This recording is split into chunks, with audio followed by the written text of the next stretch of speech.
Seconds and you can start. Thank you very much, Tom. Hi, Natasha. Mr. Webster, Ms. Snook. All right, welcome everyone to the meeting of the Town of Iselli Zoning Board of Appeals. We'll start by reading our public notice and then we'll start calling applications. Notice is hereby given that due to the novel coronavirus COVID-19 pandemic and recent executive orders issued by the governor, the Town of Iselli Zoning Board of Appeals hearing scheduled for Tuesday, March 9th, 2021 at 6 p.m. will be held electronically via Zoom webinar instead of an in-person public hearing and will be streamed live over the internet. Dated March 2nd, 2021, Iselli, New York. John M. Lorenzo, Chairman.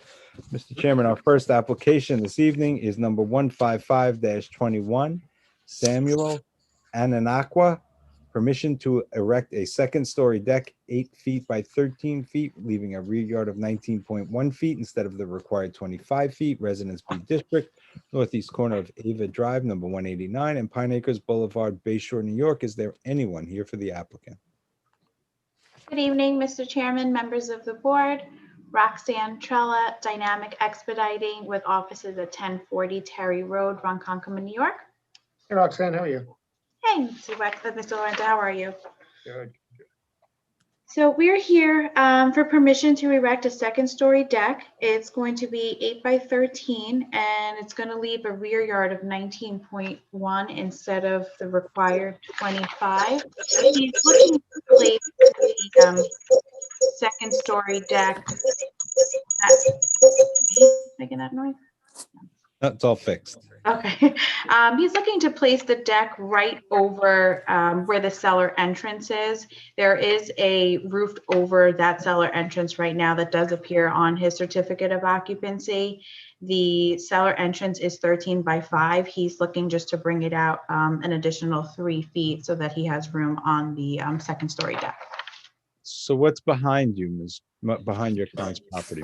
There is a 2-story dwelling, and what the deck appears on the side of the dwelling, but it's not in direct contact with any windows or their rear yard or anything like that. Do we have an aerial?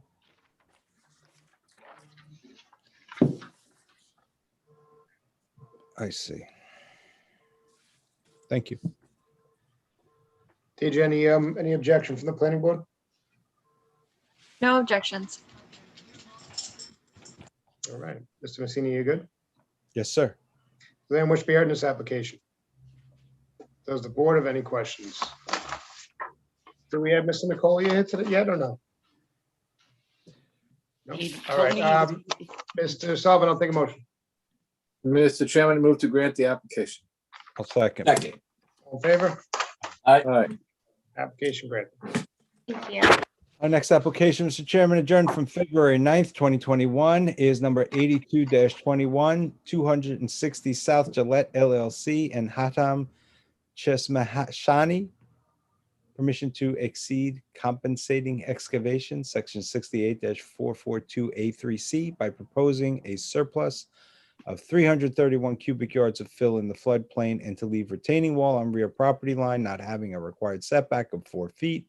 Residence AAA District, northwest corner of South Gillette Avenue, number 260, and Newport Street, Bayport. Anyone here for the applicant? Good evening again, Mr. Chairman, members of the board. Roxanne Trella, Dynamic Expediting with offices at 1040 Terry Road, Ronkonkoma, New York. Good evening, Roxanne. Good evening again, Mr. Chairman.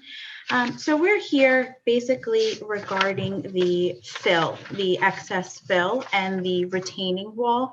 We were here back on February 9th. At that time, we had filed for a grading permit with the Department of Engineering, and it was still pending. They were still waiting on a plan to be completed by their engineer. So we did provide them with the plan, and I actually spoke with Tanner from the engineering department today, and he did supply us with an approval, a stamped copy, which I believe he also sent to, which is actually on our screen now, subject to the variances being granted by the zoning board.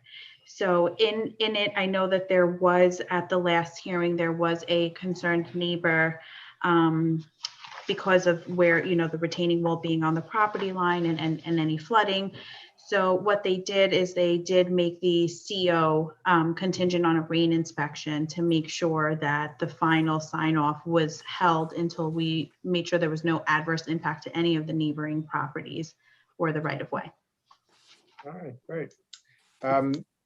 Deidre from planning, I'm assuming there's no objection, planning, or is there? Objections. They cleared everything with engineering, like she said, so no objections. Does anyone wish to be heard in this application? Yes, there is somebody who wishes to be heard. I've moved him to the panel. I'm not sure if he was just listening. Here we go. I was. Would you like to be heard, sir? I just wanted to make sure that You just have to give us your name and address for the I record. apologize. John Manley, 123 Newport Street, Bayport, New York, 11705. Good evening. I just wanted to make sure that the fill was clean. That's not obviously in front of us in the application, but I'm assuming that they're going to have clean fill, and the town's going to probably require that. I have to assume that. Mr. Chairman, if I may, we did actually provide the Department of Engineering with tickets from where the fill was purchased so that they could verify that it was clean. Okay. Does that answer your question, Mr. Manley? Yeah. Do we know, was that done? Yes, it was already done. I believe it's And also they- noted on the plans in front. It's somewhere here it does note clean fill. It's Oh, very okay. small, but I think it's somewhere. DJ, if I can just ask a question, how does someone like Mr. Manley have confirmation or learn that it actually was clean and it's not third hand, or what is the normal procedure to ensure? I think the most that can really be done is he can discuss it with our engineering department. They're the ones that will be doing site inspections and kind of going out there themselves to see what's being put in and kind of checking to make sure everything's clean. So he's welcome to call the engineering department, I believe, and kind of discuss it with them, as well as if he sees any of them that are on site, just something like that. Okay, thank you. I guess the only other concern or statement that I have is, I mean, it floods my property. So, that's it though. What do you mean it floods your property? I'm sorry. In a bad storm, there's, it obviously stops the water from moving where it originally would have gone, which was onto the neighbor's property. And I gotta say, I'm not even really all that concerned about the rain. It's down near the water. The bay hasn't come up too many times in the last, 5 or 6 years. But if it did, I mean, it'll put us underwater. Well, once again, if I can ask Deidre, what's the town's position when a resident says, hey, this could flood my property? And now by adding more fill, you may be exacerbating it. What's the comeback? So when they add fill that could harm someone else's property, that's what the compensating excavation is. So that's why there's specific draining sites put in and kind of procedures that are taken into account just to make sure that it doesn't have adverse impacts to the neighbors. And that's kind of what, I don't know too much about the drainage, just very basic from what I can see, but that's kind of what's going on here, is that it's showing more so the topography of the site and the draining and where it will go, hopefully. But that's kind of why they want to hold everything off until they can see it for themselves that this will work. And if it doesn't work, then that's something that they're going to have to keep working with the engineering department to solve, because they don't want, someone to build up their house and flood another house. But sometimes it's just, they have to see if it will work. But I kind of trust them. They do this all the time. Okay. They do a lot of drainage projects. So we'll see, I guess. Yes, part of this grading permit was to provide a detailed drainage plan. The engineers went back and forth with the Town of Islip Department of Engineering until they came to a resolution that they believe will be sufficient so that nothing adversely impacts your property. And they are, again, like I said, they will be conducting rain inspections and things of that nature just to make sure that the drainage is working. And I do know that he is planning on also installing some greenery, some hedges, which will also help with the drainage on the property. And I'm sorry if I don't understand right. Is it the drainage for his property or mine? Because it's, the wall's up on mine, so the water doesn't go anywhere, it just stays on my side. The idea, sir, is that the drainage will be self-contained on any property. I mean, that's always the goal for any property and any drainage. Okay. So the drainage will be contained on his property? Because I mean, I don't know how any of this Yes. works, but I don't know how that could physically be possible since he. I'm not an raised that engineer, property. sir. I don't know Yeah. either. That's I what don't know. we have engineers for, you know. But I believe that's what they agreed to, right? For it to be contained. Yes. Correct. Correct. So I'm assuming, Mr. Manley, there's going to be many inspections on that being contained, and also a site inspection as Deirdre or Roxanne Trella stated for the rain water. Yes, there will be an inspection prior to work beginning. There will be site inspections during the work being performed, and there will also be a final sign-off inspection.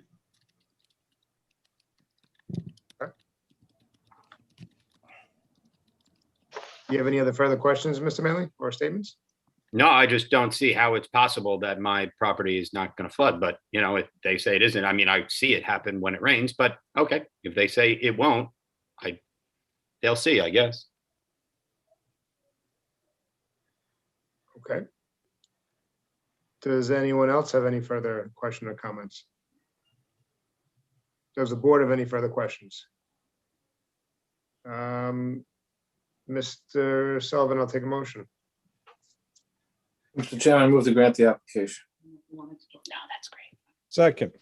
All in favor? Aye. Aye. Application granted. If, thank you all for coming. Thank you. Next Have a good night. application, Mr. Chairman, is number 156-21, Aaron J. Ward, permission to leave roofed over porch 5.5 feet by 20.5 feet, having a front yard of 19.2 feet instead of permitted encroachment setback of 20 feet, Residence B District, southwest corner of Division Avenue, number 99, and East Madison Street, East Islip, New York. Is there anyone here for the applicant? Good evening, members of the board. Thomas Bloor, the architect for the project, 60 Carlton Ave, Suite 202, Islip Terrace, New York, 11752. This is a pretty, how are you? It's a pretty simple application. The intent is to leave a roofed over front porch. The porch is partially constructed currently with a roof. It's an open to the air, typical front porch, not habitable space. And we're requiring a minor variance, a front yard setback of 19.2 feet for the permitted encroachment of 20 feet. So less than a foot. Does anyone wish to be heard in this application? Does the board have any questions? Mr. Wex, I'll take a motion. Mr. Messina, I'll take a motion. Chairman, I move to grant the application. Second. All in favor? Aye. Oh, you know what? Hold on, guys. I don't see a hand up, but there was somebody who registered late. Let me just make sure they don't want to be heard.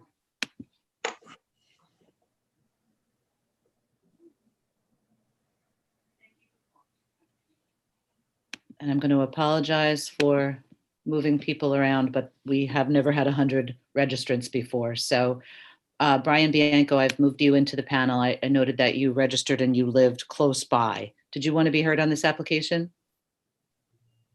You have to unmute yourself. There you go. No, thank you. I'm fine with it. Okay, great. Sorry if you didn't want to speak. It's okay. You did good though. Thank you. All right, our next application, number 157-21, Joan Iselli Cooper. Permission to leave multi-level deck having a rear yard of 4.5 feet instead of the required 10 feet, and a hot tub having a rear yard of 5 feet instead of the required 14 feet. Residence A District, east side of Shore Lane, number 77, 1,854 feet south of Montauk Highway, Bay Shore, New York. Is there anyone here for the applicant? The applicant is here, and I know that she was really hoping to not have to present her own case, but I don't see her representative. Joan, do you know if Michael Dunn intended to be here?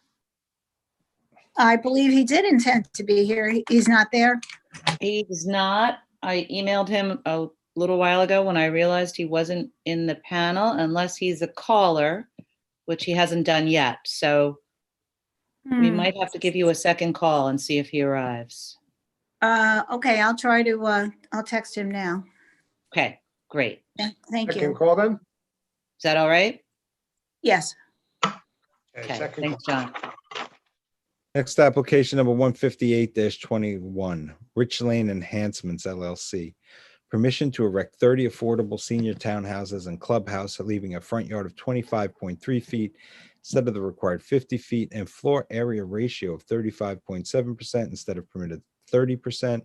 Residency district south side of Sunrise Highway at westerly terminus of Ray John Road, Bayport, New York. Is there anyone here for the applicant?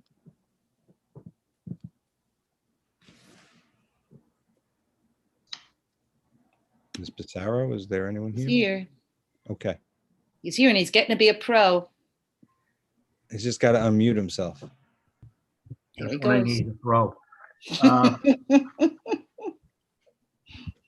Did you call the meeting, Mr. Messina? We sure did. We're waiting for you, Mr. Dino. Okay, thank you. Appearing on behalf of the applicant, Eugene L. DiNicola, 200 Railroad Avenue, Sayville, New York. The applicant is requesting a floor area ratio of 35.7% instead of permitted 30%, and a front yard setback of 25.3 feet instead of 50 feet from one of the buildings in this development, in order to construct 30 affordable age-restricted townhouses and a clubhouse. The subject site is located at the south side of Sunrise Highway Service Road, west of the intersection with Nichols Road in Bayport.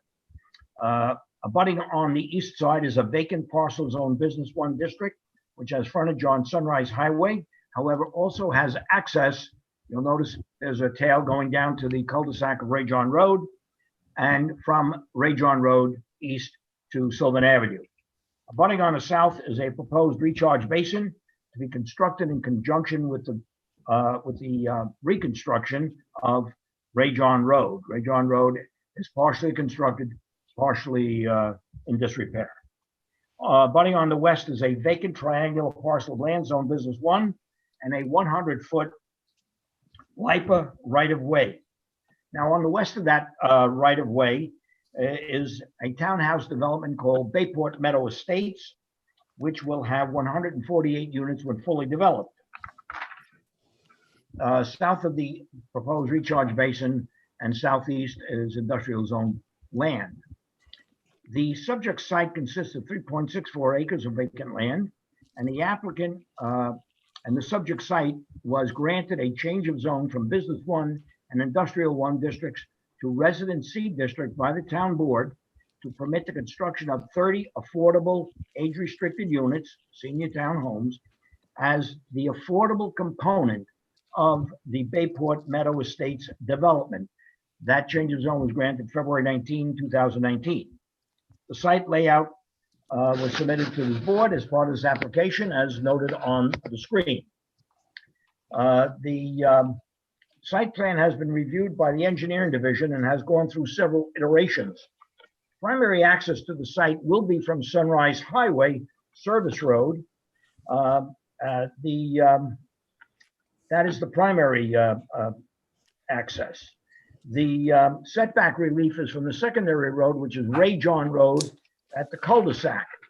The original site plan was to abandon a portion of the cul-de-sac for Ray John Road. However, the engineering department and the fire marshal requested a secondary emergency access for ingress and egress to this development in the event there was a traffic backup or an inability to access the site for emergency vehicles from the Sunrise Highway Service Road. So they then required that the Ray John Road cul-de-sac be retained and a 20-foot emergency access. You'll notice in the center of the cul-de-sac going into the into the proposed subdivision. So the retention of the cul-de-sac created the need for the setback variance to building 3 on the site plan. As you will note, the setback distance of 25.3 feet is to the closest point of the building and widens to approximately 50.5 feet at the front of the building. So as the cul-de-sac curve goes south, west and south, the distance increases to the building. The site plan also shows a landscape berm, which will be installed along the east side of the parcel and the northerly curve of the cul-de-sac where the arrow is. With regard to the floor area ratio relief, the applicant determined that the units were too narrow. They were like 20 feet wide, and that caused the interior of the dwellings to have a railroad room effect. The applicant wanted a better layout and actually added 2.5 feet of width to each unit, necessitating the FAR request. The subject site also includes a clubhouse, which is included in the FAR calculation. The clubhouse will not always be occupied, obviously, and when it is, it's occupied by the residents. The FAR request is not substantial in relation to the development of the 3.64 acres of land. If the variance requests are granted, there will be no detriment to the health, safety, and welfare of the neighborhood. There will be no undesirable change produced in the character of the neighborhood. There will be no detriment to nearby properties created. There is no other feasible method for the applicant to pursue except the area variance is requested. The area variances are not substantial, and there will not be any adverse physical or environmental impacts to the neighborhood. Mr. Chairman, members of the board, I respectfully request that the relief requested by the applicant be granted. Thank you. Mr. Chairman, if I may, Mr. DiNicoli, you stated that there's no other feasible method to obtain the relief sought. They could make building 3 smaller. Well, that's what I just explained, Mr. Wexler, that the buildings would be then really too narrow and they would wind up on the interior with a railroad room effect, which would not be really what's the word I'm looking for? It wouldn't be very aesthetically nice for the residents when they went to buy a house like that. Well, rather than build 4 units, they could build 2 units in building 3 and they wouldn't need the variance. We need 30 units to meet the Board of Health affordable requirement for the Bayport Meadow Estates. And so 30 is the minimum that we can develop on this property. And it's only it's only the corner, Mr. Wexler, the south. I know, but we're giving a 50% relaxation. I don't understand the reasoning. I understand it's only the corner, though, not the entire building. I can read as you can. What's the purpose of having it then? Sorry, Mr. Wexler, I didn't hear you. That's okay. It was more rhetorical. I mean, we have a code and we're giving a relaxation of 50%. But we know they come in front of us so we can bend the code or quote unquote bend the code. 50%? We do have a Board of Appeals. Well, we look at every application in its entirety and we have to decide on that. That's what we're here for. I'm not saying that. I understand. I understand why we're here. I understand the rationale for the zoning board. I just don't understand the rationale for 50% relaxation. But well, that's what we'll have to vote. That's okay. I assumed it worked that way. Yeah. Big news flash. Thank you. I didn't know it worked that way. Thank you, Mr. Chairman. No problem. Anything you need, let me know. But after you've been on the board a little while, Mr. Wexler, Yeah. Yeah, a couple of years. Deirdre from planning, what does planning have to say regarding this application? The minimal front yard is only at the fire access. It's not the actual front yard of the development, and it really won't be used by public or really no reason for anyone to be going down this path, at least to this end right now as much. It really seems minimal, and they are providing a significant amount of landscaping on the site. They're kind of doing as much as they can for this affordable housing. I believe that the units are actually also only 200 square feet less than Bayport Meadow Estates. So they're trying to kind of make it as aesthetically pleasing as possible and kind of just trying to do what they can. So no objections. Does anyone wish to be heard in this application? Ma'am, I'm assuming no? I don't want to Nope. rush. because you have so many people. Nobody has Okay. signed up to speak on it.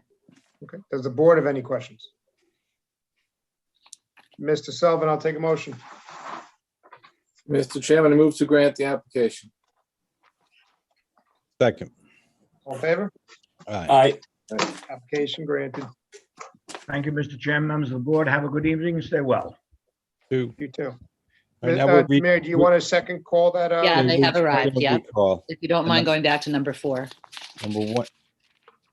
Number 4.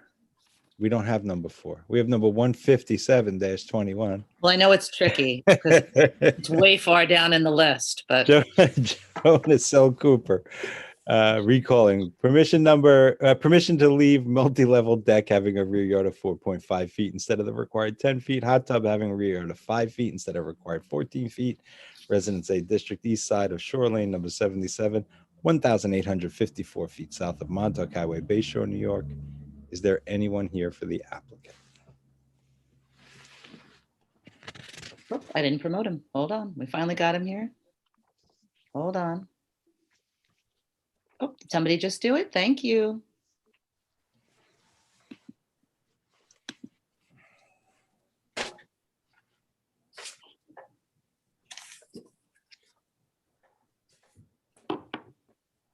All right, can you guys hear me? Michael Dunn's here.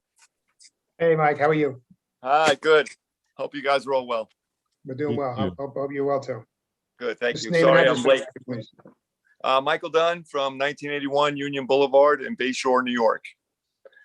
Great. So Yes, I am here to explain what happened over at Joan Cooper's house. So we were here before the board about a year and a half ago, and got a variance to build this deck and add the hot tub on the back of her house.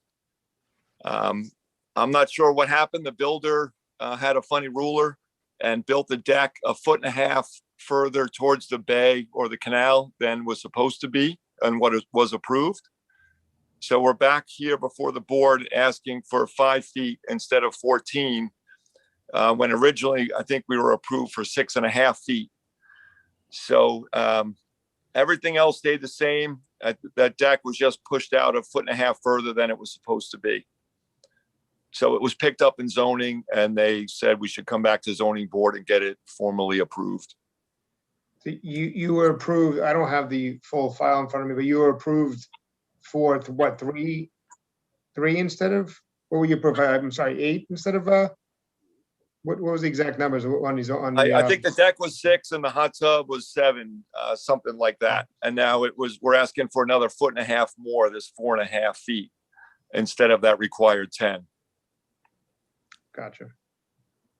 Mr. So- Dunn, we gave you what we did originally, and I think that was the outer extent.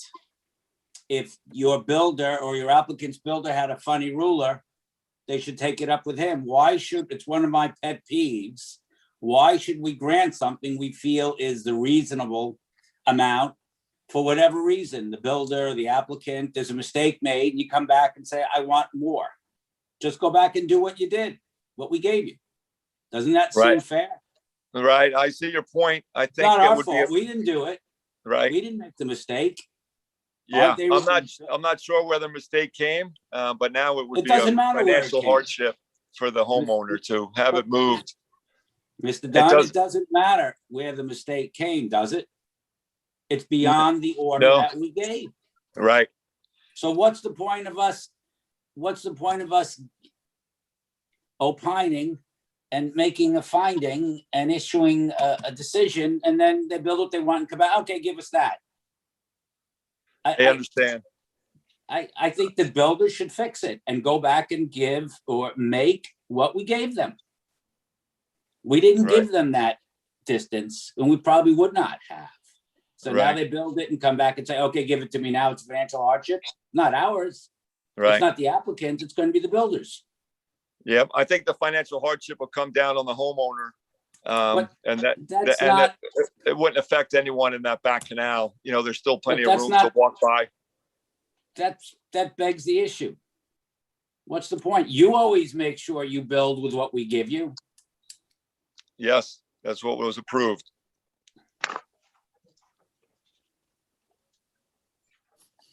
I'm not sure if it's a precedent setter or anything like that, but I know it is not a big impact to that environment. And I've some of I the would deck like- is up higher, but most of that deck is, 18 inches off the grade. So it's not really affecting anybody in that backyard. I would like to, Mr. Chairman, I think it would be a good idea to reserve and see how we came to what we originally did. Was that the outer limit of what we're willing to grant? Is that in keeping the nature and character? Are we setting precedent just to say, oh, here's another 1.5 feet? I don't know why I don't have an independent recollection why we gave what we originally did. Did we feel that was the outer boundary of what we would grant? That's Right, and my I could, feeling. I could give you more pictures and anything else that would help the decision. We could definitely take a peek at it, Mr. Lux. I don't disagree with you on that. I just want to hear what planning, maybe planning can give us some insight on possibly that variance or what was on in there. Deidre? There's no precedent further than the 6 and 7 that was granted. There's one case, but I don't remember exactly the specifics. I do remember there was a condition on it that it was never enclosed, never roof over. So I'm not too sure. I think that had different circumstances and that was built up to the property line, I believe. But otherwise, there's really no other grants that were anywhere close to the 4.5 and the rear yard of 5. Okay, the 4.5, that's what was granted on the last one? Is that what we're saying? Oh, sorry, no, there's nothing close to 4.5 or a rear yard of 5. The Okay. next one was what they were granted originally, which was the 6 and the 7. Okay. All right, I believe, let's see if anyone wants to be heard. Does anyone wish to be heard in this application? There's Board of nobody Trustees. present. Yeah, there's nobody present that has indicated they wanted to speak. I see someone raising a hand. Oh, Is let's see. Two participants raising hands. Thought I recognized these names from application number 11, but let's see.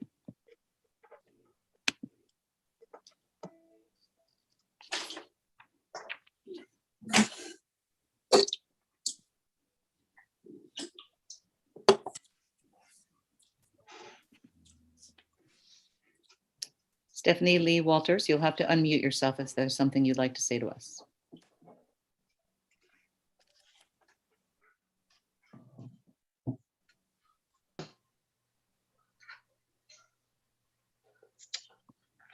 I'm assuming they're not speaking on this application, man?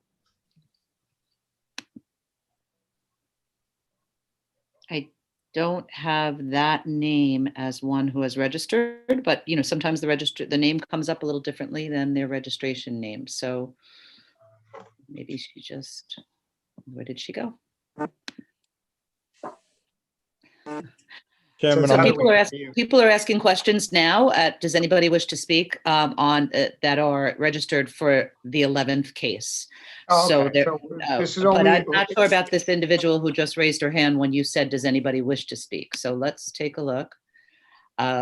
on this application. Yeah, so the people, yeah, thank you, everybody who's asking, how do you unmute yourselves? But you can't until I call you. So I'm not going to call anybody who's on the Holbrook application just yet. We need to get through the first 10.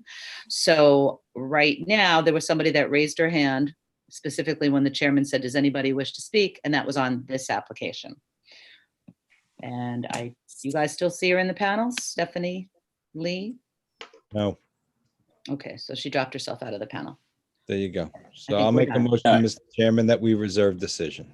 I'll second. All in favor? Uh, We, as you know, Mr. Dunn, we have 62 days by law. We'll get it done as soon as we possibly can. Okay, thank you. And I'll get you some more information as well. Thank you. Thank you. Have a good night. Thank you. Application- You too.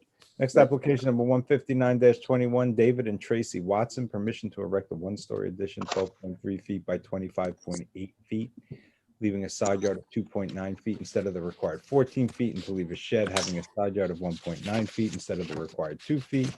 Residence B District, north side of Collington Drive, number 289, 144.89 feet west of Port Avenue, Ronkonkoma, New York. Is there anyone here for the applicant? Joseph, you'll have to unmute yourself and start your video. Or at least unmute yourself. There we go. No, still have to unmute yourself, sir.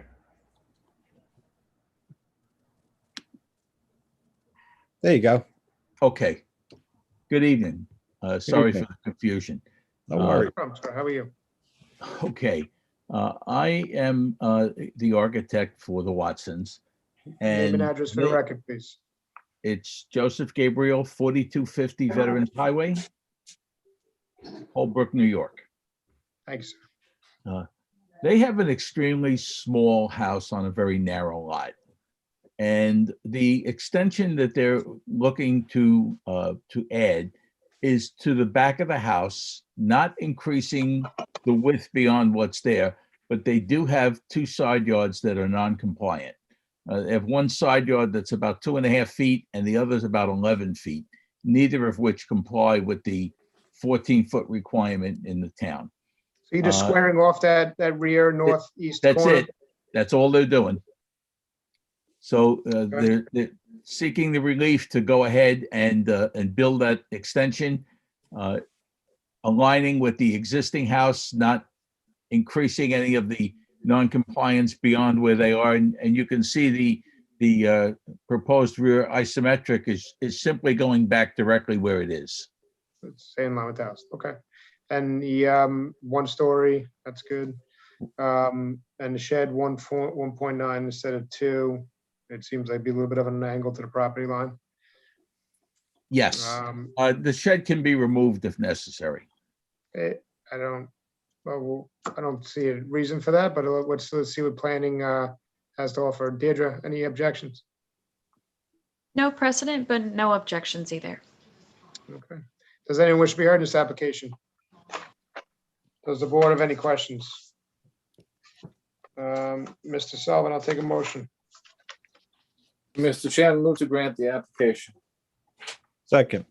All in favor? Aye. Application granted, sir. Have a great night. Thank you. Thanks very much. Take care now. Our next application is number 160-21, Ernest A. Feha, Elaine G. Beha, and Karen G. Beha. Permission to erect one-story additions, 26 feet by 28 feet and 4 feet by 22 feet, leaving a front yard of 34.43 feet instead of the required 50 feet. To erect a detached garage, 32 feet by 32 feet, having a height of 19 feet instead of the permitted 14 feet, and a door height of 10 feet instead of permitted 8 feet, and to use the dwelling for family use only, pursuant to Islip Town Code Section 68-419.1, Residence AAA District, Easterly Terminus of Montauk Avenue, number 55, and Palermo Avenue, Central Islip. Is there anyone here for the applicant? Hi, good afternoon or good evening. Oh, it went on mute.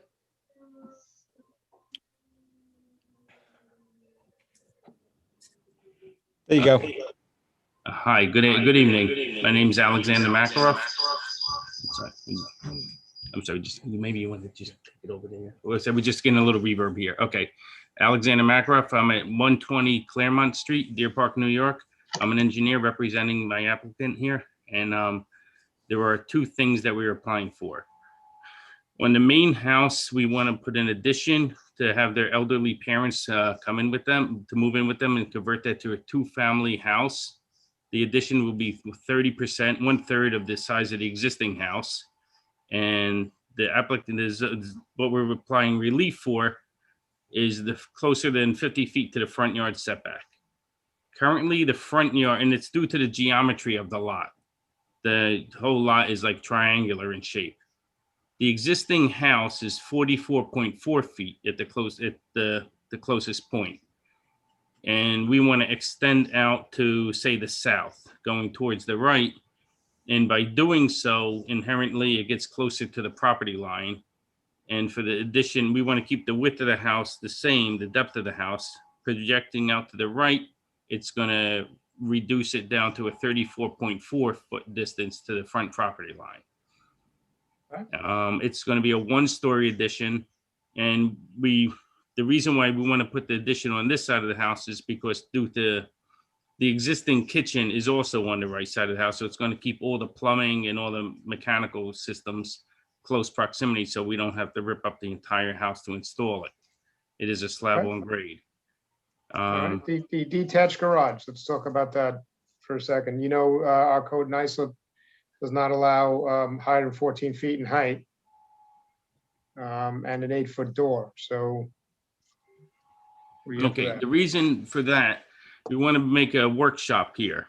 They have horses, then there is a barn to the side to the left of the workshop, but that's has stalls in it for the horse. So we want to make a workshop. Why does a workshop need a 19-foot ceiling? Well, and why does a workshop need a 10-foot door? Well, we wanted because they also have a tractor here, and we wanted to be able to have them have the option of carrying a tractor trailer or a tractor? A tractor. Like a John Deere tractor? Yeah. It's like 4 feet high, 3 feet high. Well, no, not a riding lawnmower tractor. But still, you know, it's just to carry equipment in. Okay, so suppose they had the 10-foot door. They don't need a 19-foot. I mean, if they needed some relief on the door height because the tractor driver didn't want to have to duck his head when he went in, that's one thing. But 19 feet, we never grant that. 19. Okay, well then on top of that, we were just going to have like a 6 or 12 pitch and have just some light storage on top of it. I don't know about the rest of the board, but I don't know if we've ever granted 19 feet on detached garage. Maybe somebody can correct me. Yeah, the other thing, do we have a drawing of the roof line? Yeah, if you go towards the drawings I sent, I believe the last page has the last or second to last. That's for the main house. If you keep going down, you'll get for the.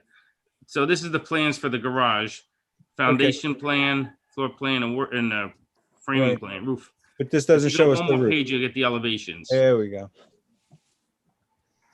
So that's not such a dramatic pitch. Okay, thank you. And then, so that's really the elevation we're looking at, and it's going to have sliding barn doors on it, and just this, you know, I forget if I do a 4 and 6 or 6, 4 and 12 or 6 and 12. I don't remember, but it was you know, we have like 7.5 feet for the roof over there. Mr. Makaroff, I think you're going to have difficulty with the 19 feet. I had a little blip in my internet for a second, so it froze for a moment, but I kind of agree with Mr. Wexler. I don't know how we approve a 19-foot detached structure when we never do, unless there's some sort of good argument or reason for it, not just to store equipment. Okay. We haven't had the tractor argument lately, but that is a new one. We give you credit, sir. Okay, the owner is here. I mean, would you be willing to reduce it? Yeah, the owners. I'm here with the owners, and just want to ask them, like, what instead of a 10-foot high door, would you be acceptable with, say, an 8-foot high door? Yeah. Okay, so if we reduce that to, say, an 8-foot high garage door. But what about the height of the detached structure? You're at 19 feet. Okay, well now instead of 19, we'll take 2 feet off because we're going to raise this is not let's make a deal. This is our code states 14 feet 14. and the door 8 feet. So yes, you're in front of the zoning board. We appreciate that, but we're not going to sit here and make deals with what you or your clients would want. If you have a plan B, you can give it to us and we can make a decision on it, but we're not going to go back and forth making deals here. Okay. The owner wants to speak. His name and address for the record. He's more than welcome. Yeah. Oh, should I just turn my computer for him to? Whatever you like to do. Whatever you wish. Your name and address. How you doing, Chairman and the How are you, board? sir? My name's Mike Haleko, 55 Montauk Avenue, CI. How are you, sir? Good afternoon. I hope all is well. You too. The reason for I have a skid steer, and for you to actually lift it up, it's about, I guess, 6.5 feet high. And then if you're gonna lift it up, if anyone knows machinery, you're gonna need a high ceiling. So for me to work on this inside, to like change the oil and whatnot, you know, because we use this piece of machinery on the farm here, that would be greatly. I don't know if an 8-foot ceiling would be ideal where I can lift up this cab. Well, I'm not saying the ceiling, sir. We're saying that our code says the detached garage can have a height at the peak of 14 feet, not 19. Okay. So I'm trying to get past the height of the detached structure first. We could talk about the height of the door to get it in a moment. It's just the problem is people come every week, or not every week, but multiple times a year and say, we want to build a detached garage.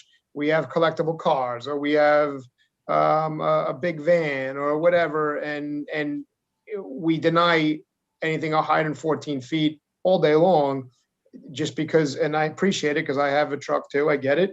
I would love to put my truck in my garage. I don't have the height for it. I can't. So when there's a structure being built and our code says 14, we need something to lay our hat on and say, we gave it to this applicant because, and just because you, which I respect, but you would want to change working on some piece of equipment that you have. It's hard for us to say to the rest of the town, well, you can't have it, but they can. So that's where we're kind of stuck in the height of this structure. Now, if there was some precedent in the area, or it was nature and character that you had structures this high and you could prove it, or if it was already there and you're just rebuilding it, that's a different story. But you're trying to build a new structure that is extremely high in the town's code, and we don't write the code. We just have to uphold it. The town board writes the code. So I get that, and there's a barn right next to it, and I don't know the height of that barn, but it's you know the height of that barn or no? No, but that's higher than the 19 feet. That would be higher than the That's right, 19 that's feet. about 20 to 22 feet. Yeah. Yeah, it's grandfathered in the barn where we store hay in, you know, so it would be actually that structure to the left of it's going to be Yeah. higher. If you scroll back to the site plan, it's on the site plan. It's Yeah, the I see it. structure I just see it. to the There's a side of existing it. It's a 60 Yeah. by whatever it is, 23. Deirdre from planning, any objection to what does planning have to say for this application? There's no detached garages with anywhere near 19 feet. The only thing that I could find that's kind of close was a barn that was granted 15.83 feet. But really nothing higher was granted. When you say kind of close, is that in the Barn, not a detached garage. So barn. this is coming up, this is being written as a detached garage, but it seems kind of like a mix between a barn and a detached garage, depending on what it's being used for. So that's the only reason why I mention it. Do you know any of the details of the grant of the 15.3, Deidre? I do not. I think it was already existing. I It think was existing, yeah. I believe so. I'm not too sure. Was it grandfathered or I don't know for sure. you don't? Oh, Deirdre, I'm sorry, the precedent that was within 500? It was in addition to an existing barn that was on the CO. I just making sure the board is aware, we've actually heard this property a couple times before because of its unique shape and in its use. It's, and maybe the applicants can help us with this. I haven't heard you testify yet to how many horses you actually have legally on your property. 10, ma'am. 10. Okay, so just so I know that was a bit of confusion about the tractor, but the tractor is sort of related to the equine use. Okay. So I would like to recommend maybe possibly we reserve decision and we can look into it and discuss as a board where we would like to go. And this is, anyone else have an issue with that or? No, good idea. Support No, that. that's fine. That's fine. The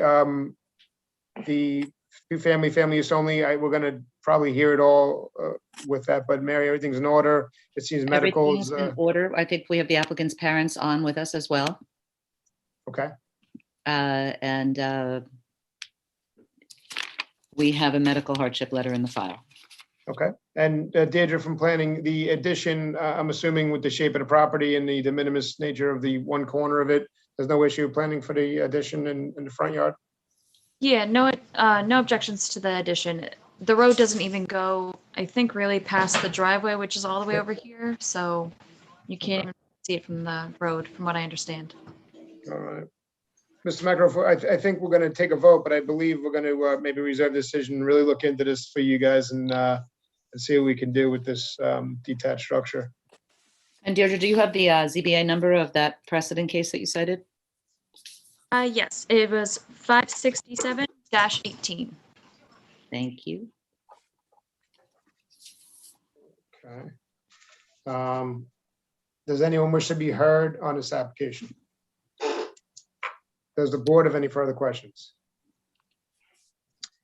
Mr. Messina, I'll take a motion.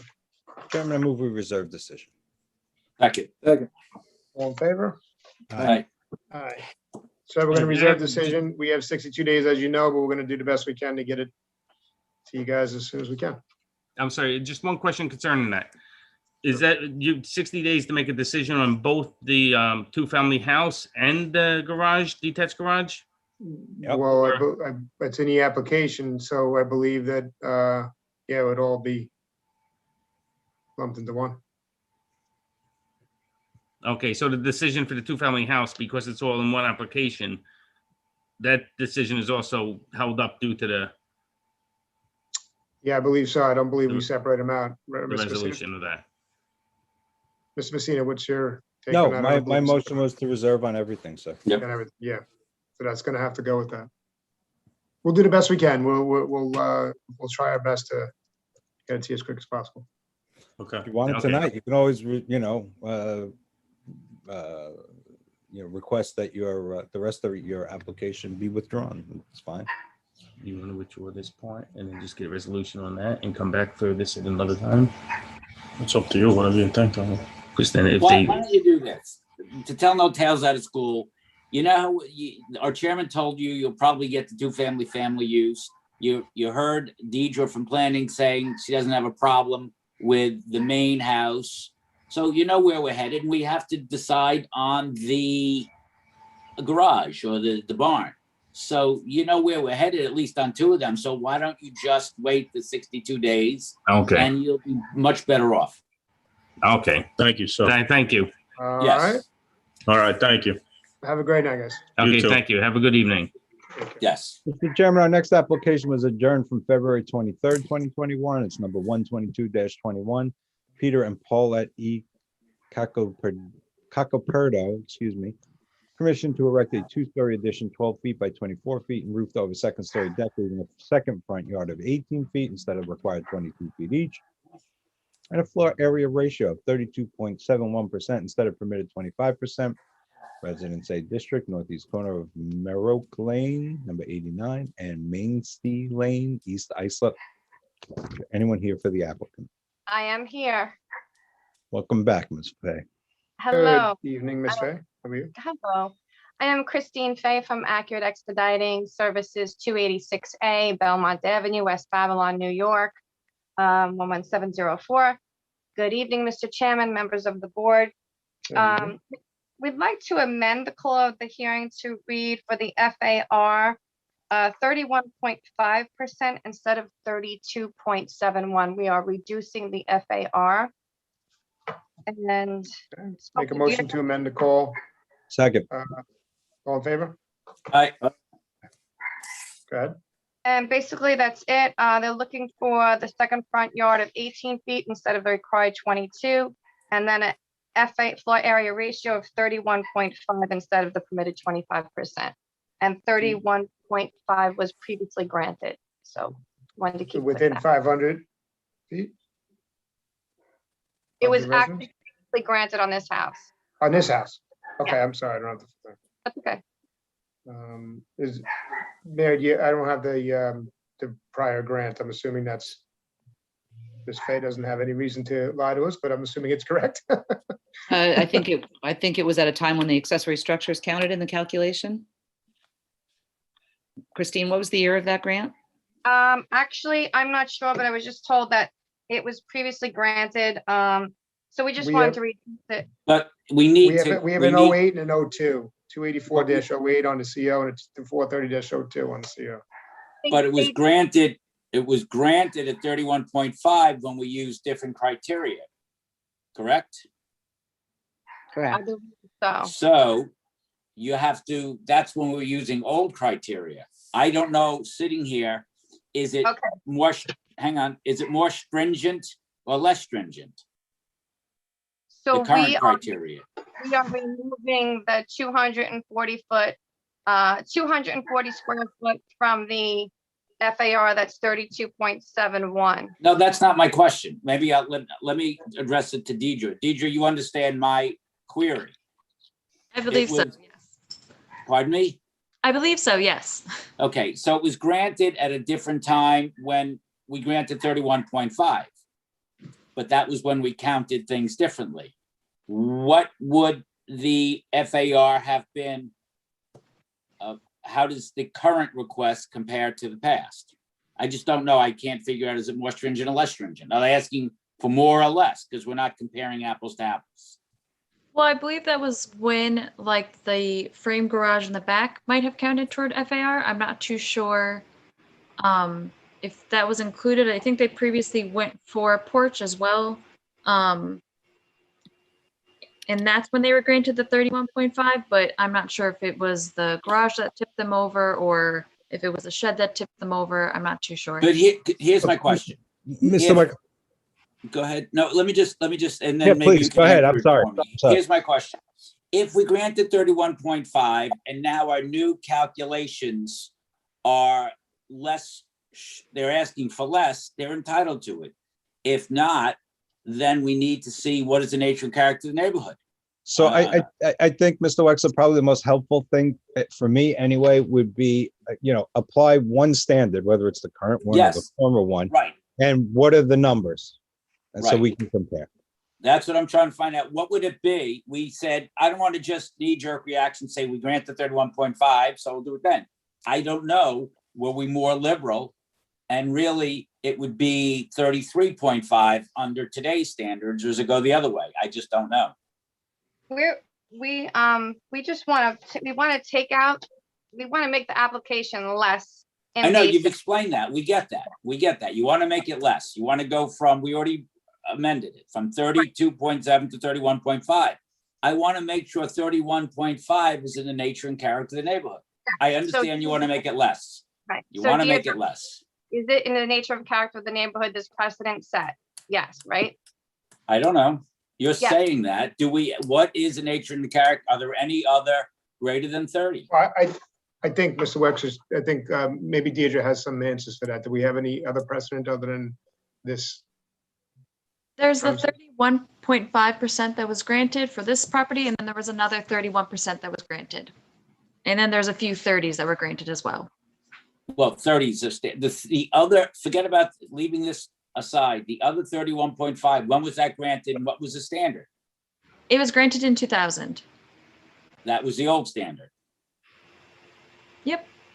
Okay, you know what, Mr. Chairman, can we do this? Can we reserve on this so we know we are using, as Mr. Messina said, our vice chairman, one standard, and we make sure that we're not creating precedent on this area? Doesn't that make sense? If you would like to, I'm not sure that we have a 31.5 and a 31 and some 30s. I'm not sure we're creating precedent, but I will do whatever you'd like to do. If you'd like to reserve it, we can discuss it. I'm open. I mean, I'll But ask. we want to give the applicant the benefit of every doubt and the opportunity, I think, to show that this is less intrusive than, or no worse than what we had already granted, right? So I just calculated so the 32.71% minus what we're minusing actually comes out to 31%. So 31% would be the number that we're asking for instead of the 32.7. 2.71, and that's final, because that's exactly the number. Taking it out. That's your final, is that your Gotcha. final offer? Is that what you're What? saying? My final offer, and I'm not All right. playing to make a deal. So No, Why Ms. don't we do Fay, this? Ms. Fay, you want us to amend the application again to state flow area ratio of 31%? Is that what you're asking for? please, that would be fine, because I just did the calculations again. I don't know that that does it for you, does it, Mr. Yeah. Wex? No, why don't we reserve decision and make sure we give the applicant the benefit of the doubt, but also protect the nature and character neighborhood? And we could do that, but let's just think about this rationally for a second. She's amending it down to 31. We have 31 in the area. Are you And we willing have to grant 31.5 31? on this property. So how is that gonna change the nature and character of the neighborhood if we give it 31? We have 31 in the area using what code? What year code? The old standard in 2000. That's what I'm saying. We're not talking 35, 37, guys. We're talking 31. Okay, look, Mr. Chairman, if you're comfortable at 31, that's fine with me. I think we have it at 31. I will reserve. I have no problem with it, but I don't see a reason It's for it. not But a if you hill to guys want die to, on I me. will. It's fine. Dan Sullivan, you're a reasonable man. What do you say? Oh, boy. Come on, Dan. Come on. No, I'm fine with it at 31. I really am. I don't think All I don't right. think if we reserve, it's going to change anything.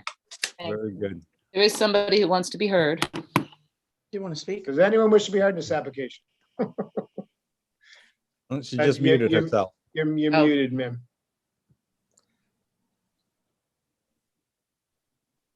We still can't hear you. You're muted.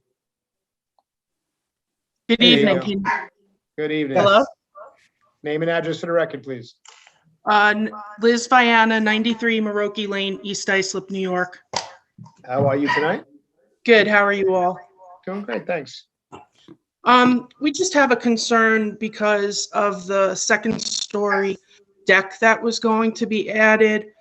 We're also concerned that the fact that the a second floor story porch could be closed off at some point and made into additional living space.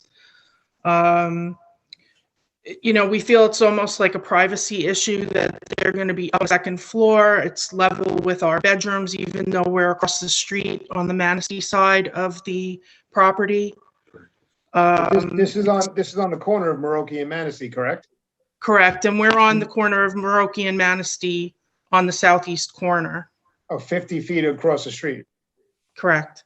Okay. Could we see an aerial, Mr. Chairman? I'm just curious. I'm trying to, The second story deck is being removed from the call of the hearing. okay, so I'm sorry, where the pointer is, that's the subject house? No, Yes? subject house is a corner, right, Deirdre? Yeah, this is the corner. Right, okay, you were That's the pointing. subject house. I'm on the phone Zoom hearing.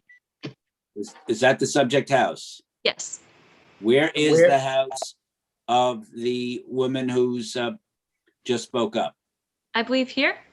Yes. Oh, okay. I get But it. Thank you. But Ms. Fay just stated that she wants the second story deck to be removed. It is removed. That's how the FAR is coming down to 31. Well, Very- we didn't state that earlier, Ms. Fay. So you would like to amend the call of the meeting to state to remove roofed over second story deck having second front yard to 18 instead of required 22? We are taking out, let's see, where am I here? All my notes. We're taking out, I just stated it for you, roofed over second story deck leaving second Yeah. front yard to 18 instead of 22. You want to remove that? we're just removing the deck. But that's what I just stated. The roofed No, over there's second story. There's a two-story addition, right? So this two-story addition. It's Ms. all Fay, gonna be, Ms. Fay, I'm just removing roofed over second story deck, leaving second front yard of 18 instead of required 22. Is that Thank correct? yes. If I could make a motion to amend the call. Second. Second. All in favor? All All right. All right, so ma'am, I'm sorry, Ms. Viana, I'm sorry if I'm saying your name wrong. No, you got it right. Okay, so the deck's out of the call. We apologize, we didn't amend it earlier. So that roofed over second story deck is no longer in the call of the meeting. They're just gonna have the two-story addition and the small FAR increase, which there is some precedent in the area. So it's a two-story addition, 12 by 24? Yes. Correct, yep. Okay, if that's all that's left of this application, I'm with the rest of the board, although Mr. Sullivan didn't state his opinion yet. I think he did. I He did. did. Oh, I didn't hear it. I'm sorry. He I did. I said- said, Yes. I said if I'm fine with it at 31. I don't think Oh, it's all going right, to change then. anything if we reserve. All right, then I guess we're all in accord. Ms. Viana, you good with everything or you need some more, you want to make some more comments? No, that's clear. Thank you. Okay, does anyone else wish to be heard in this application? Does the board have any further questions? Mr. Sullivan, I'll take a motion. Mr. Chairman, I move to grant the application as amended. Second. All in favor? All right. Aye. Aye. Guys, I'll be Thank back you, in Mr. Chairman, members of the Thank you, board. guys. Thank you. I appreciate you Right taking the time. too. Our I'll next be back in 1 second, guys. Sorry about that. Yeah, you know what? I'm going to take a 30-second break too, please. How do I get out of here? That's Oh my God. good what I night. want to know, Christine. Man, oh, leave somewhere. Leave.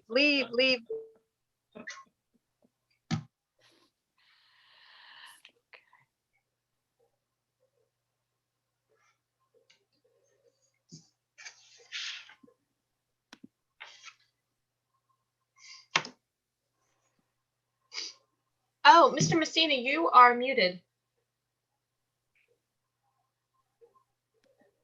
Okay, I don't know who did that to me, Ms. Pissarro. Not I. All right, so we'll start again. Thank you. You're welcome. Everyone else won't thank you, but Sorry. number 161-21, Luis and Miroslava Chavez. Permission to establish accessory apartment pursuant to Islip Town Code Section 68-602, and to leave above ground pool having a side yard of 11 feet instead of the required 18 feet, Residence AA District, east side of Lowell Avenue, number 163, 209.8 feet north of Cedarhurst Street, Central Islip, New York. Is there anyone here for the applicant? Ms. Pissarro? They're here. Can you see them? Okay. And they have help. Can, very good. Thank you. Sorry about that. Mr. Chairman, the con is yours. Hi. Great, good evening. Name and address for the record, please. Hi, good evening. My name is Luis Chavez. I live at 163 Lowell Avenue, Islip Terrace. I'm Miroslava Chavez and the wife. Great, and you're here seeking permission to establish an accessory apartment, correct? Yeah. It looks like it all complies, driveway complies, the size complies, everything's in order, Mayor? Everything's in order. You also have an above-ground pool that's a little bit too close to the property line. How long has that pool been up? It's been up before we bought it. I mean, like we bought it, it was already there. How long, Sorry, how can we long get was her that? name? My name is Evelyn Chavez. I'm My daughter. We moved here in 2004. 2003, sorry. Is the board okay with life of the pool, or do you guys? Yes, sir. Yeah. All right, so we I'm fine. have this wonderful statement of life of the pool. So if there should be any part of the pool that has to be repaired or fixed, you're gonna have to move it to comply, okay? But you can keep it where it is now as long as the pool stays in the condition that it's in. Dice que Okay. no se puede quedar ahí, si es que se daña, entonces ahí tú lo tienes que mudar. Okay. Thank you. Okay, does anyone wish to be heard in this application? Does the board have any questions? Mr. Messina, I'll take a motion. Mr. Chairman, I move that we grant that portion of the application for permission to establish the accessory apartment for a period of 3 years, and we grant without condition, on condition of life of the pool, the remainder of the application. Second. All in favor? Aye. Aye. Aye. See you in 3 years. Have a good night. Thank you. Thank you. Next application number 162-21, Angel Tenazaka. Permission to leave portico having a front yard of 1.1 feet instead of the required 20 feet, resulting in front yard occupancy of 44% instead of permitted 35%, and to leave gravel parking area in rear yard not having required landscaping coverage of 40%, Residence AA District, north side of Suffolk Avenue, number 957, 650 feet west of Willoughby Street, Brentwood, New York. Is there anyone here for the applicant? I don't have anyone registered that I can see here, but I do have two callers whose numbers I don't recognize.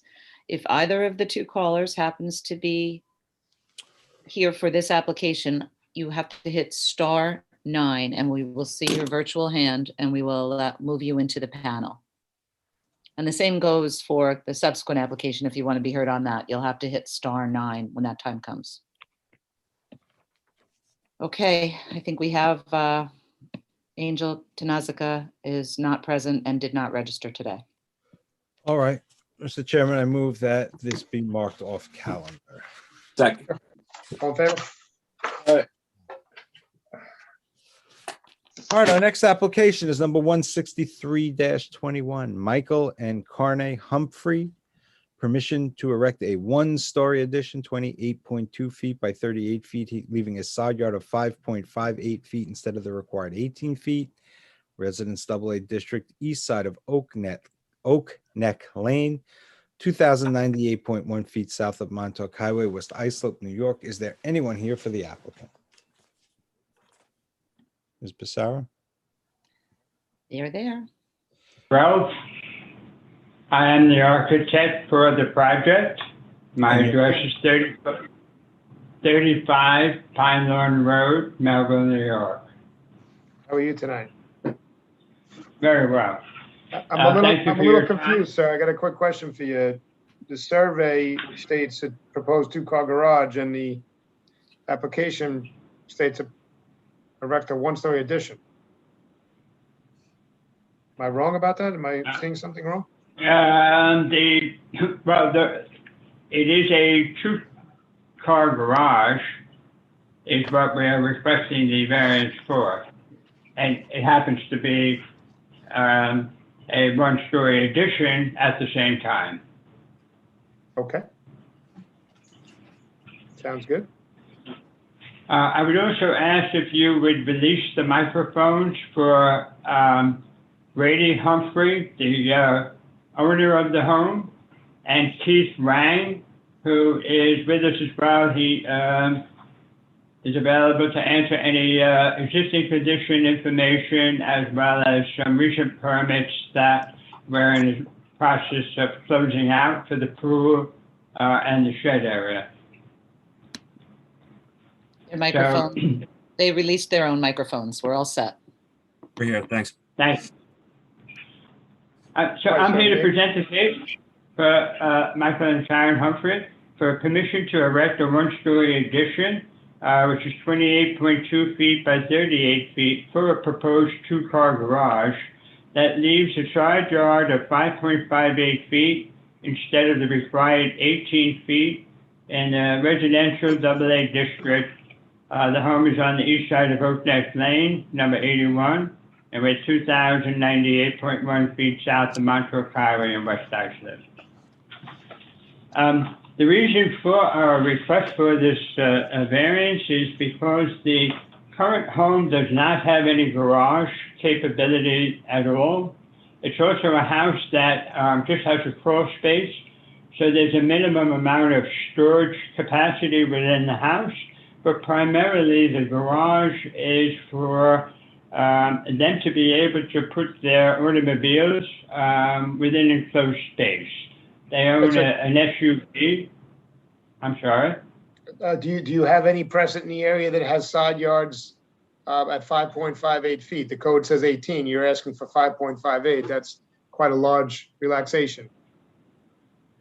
It is, but what makes this particular application so different is that our side yard is up against basically a parcel that's an easement that's only 18 feet wide, and it extends from the depth of this property as well as the property that's behind us to be able to access a dock on the canal.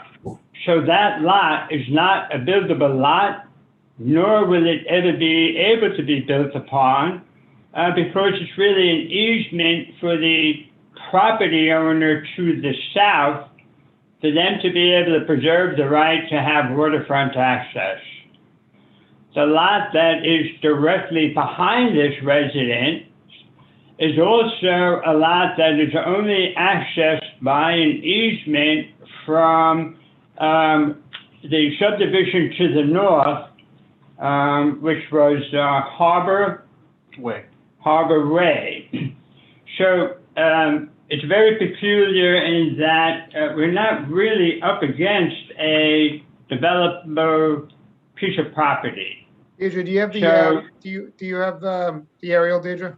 You can put She up- has recused herself on this application. Mr. Oh, Chair. I'm sorry. I didn't realize that. Okay. Could somebody I- point I- out this? I believe Ms. Pissarro might be able to help us, and I'm sorry, Mary, if you don't mind putting the aerial up, I apologize. I don't see her all of a sudden. Here I am. Yay. Okay. So the adjacent property to the south is owned by Angela Carucci, who I did speak with, and she does also own the access strip that gets back to the water. Do Could we you have an point area? it out? I can't see it, Mary, with You see my using cursor here? the pointer. I don't see it. Could be a pointer. You know what? I'm not, You're not Oh. sharing your I screen. can only view. Let's see if I can turn myself into a sharer. Yep. I saw the pointer moving. Oh, Oh, you did? Okay, then I was doing it. Just, I saw it like a shooting star.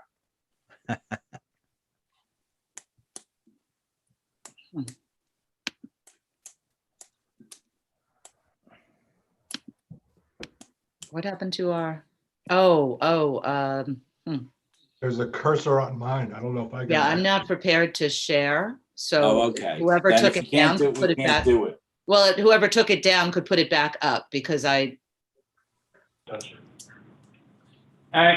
here touched it. If you give us the control, there it is. we Okay. could. So Bill, it's most easily distinguishable by the long red strip.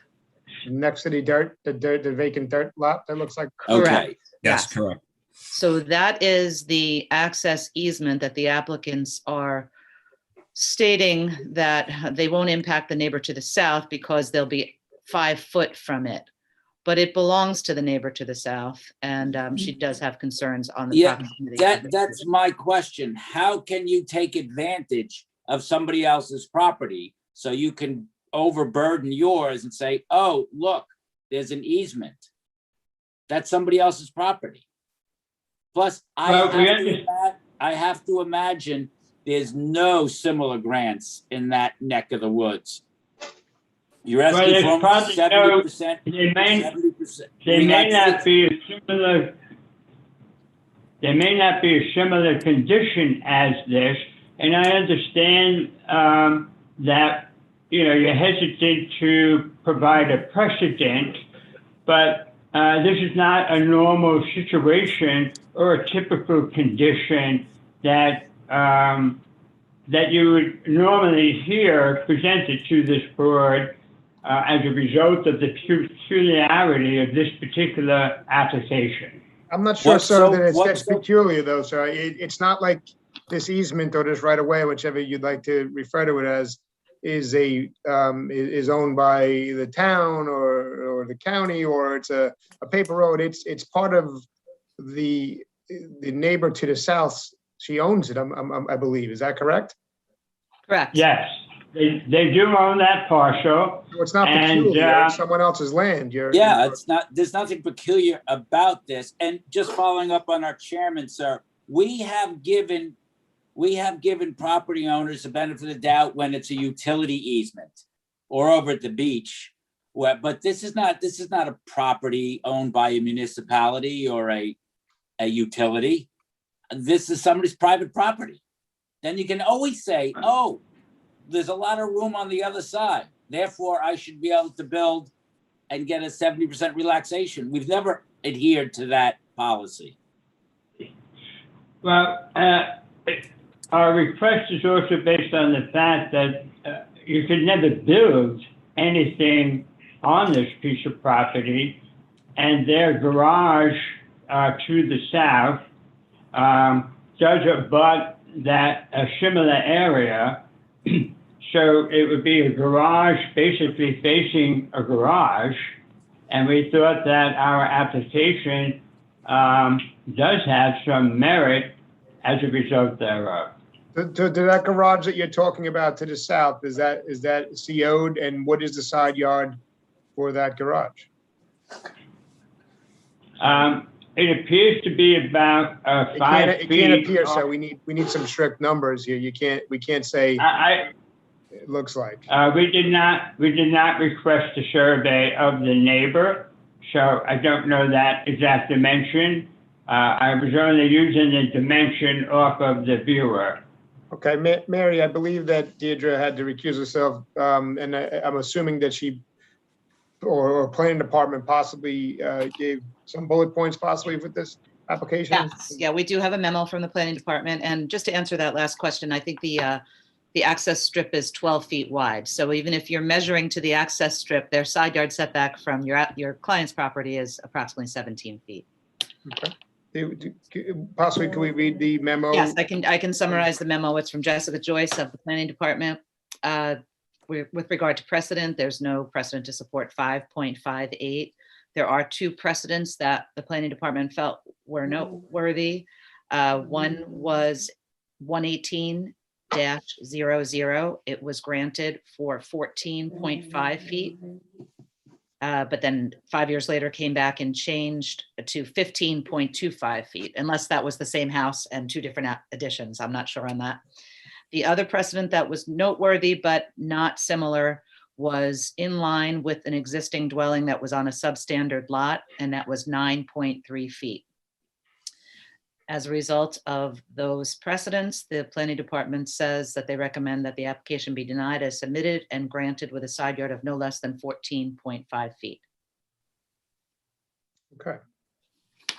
So, sir, I'm sure you heard that. The planning department of the town of Islip recommends a 14.5 foot setback due to the nature and character of the area, and you're asking for a 5.58. So I don't believe that this, would you like some more time? Possibly the chairman, you can talk to your client and refigure some stuff and come back, or maybe you don't need to come back?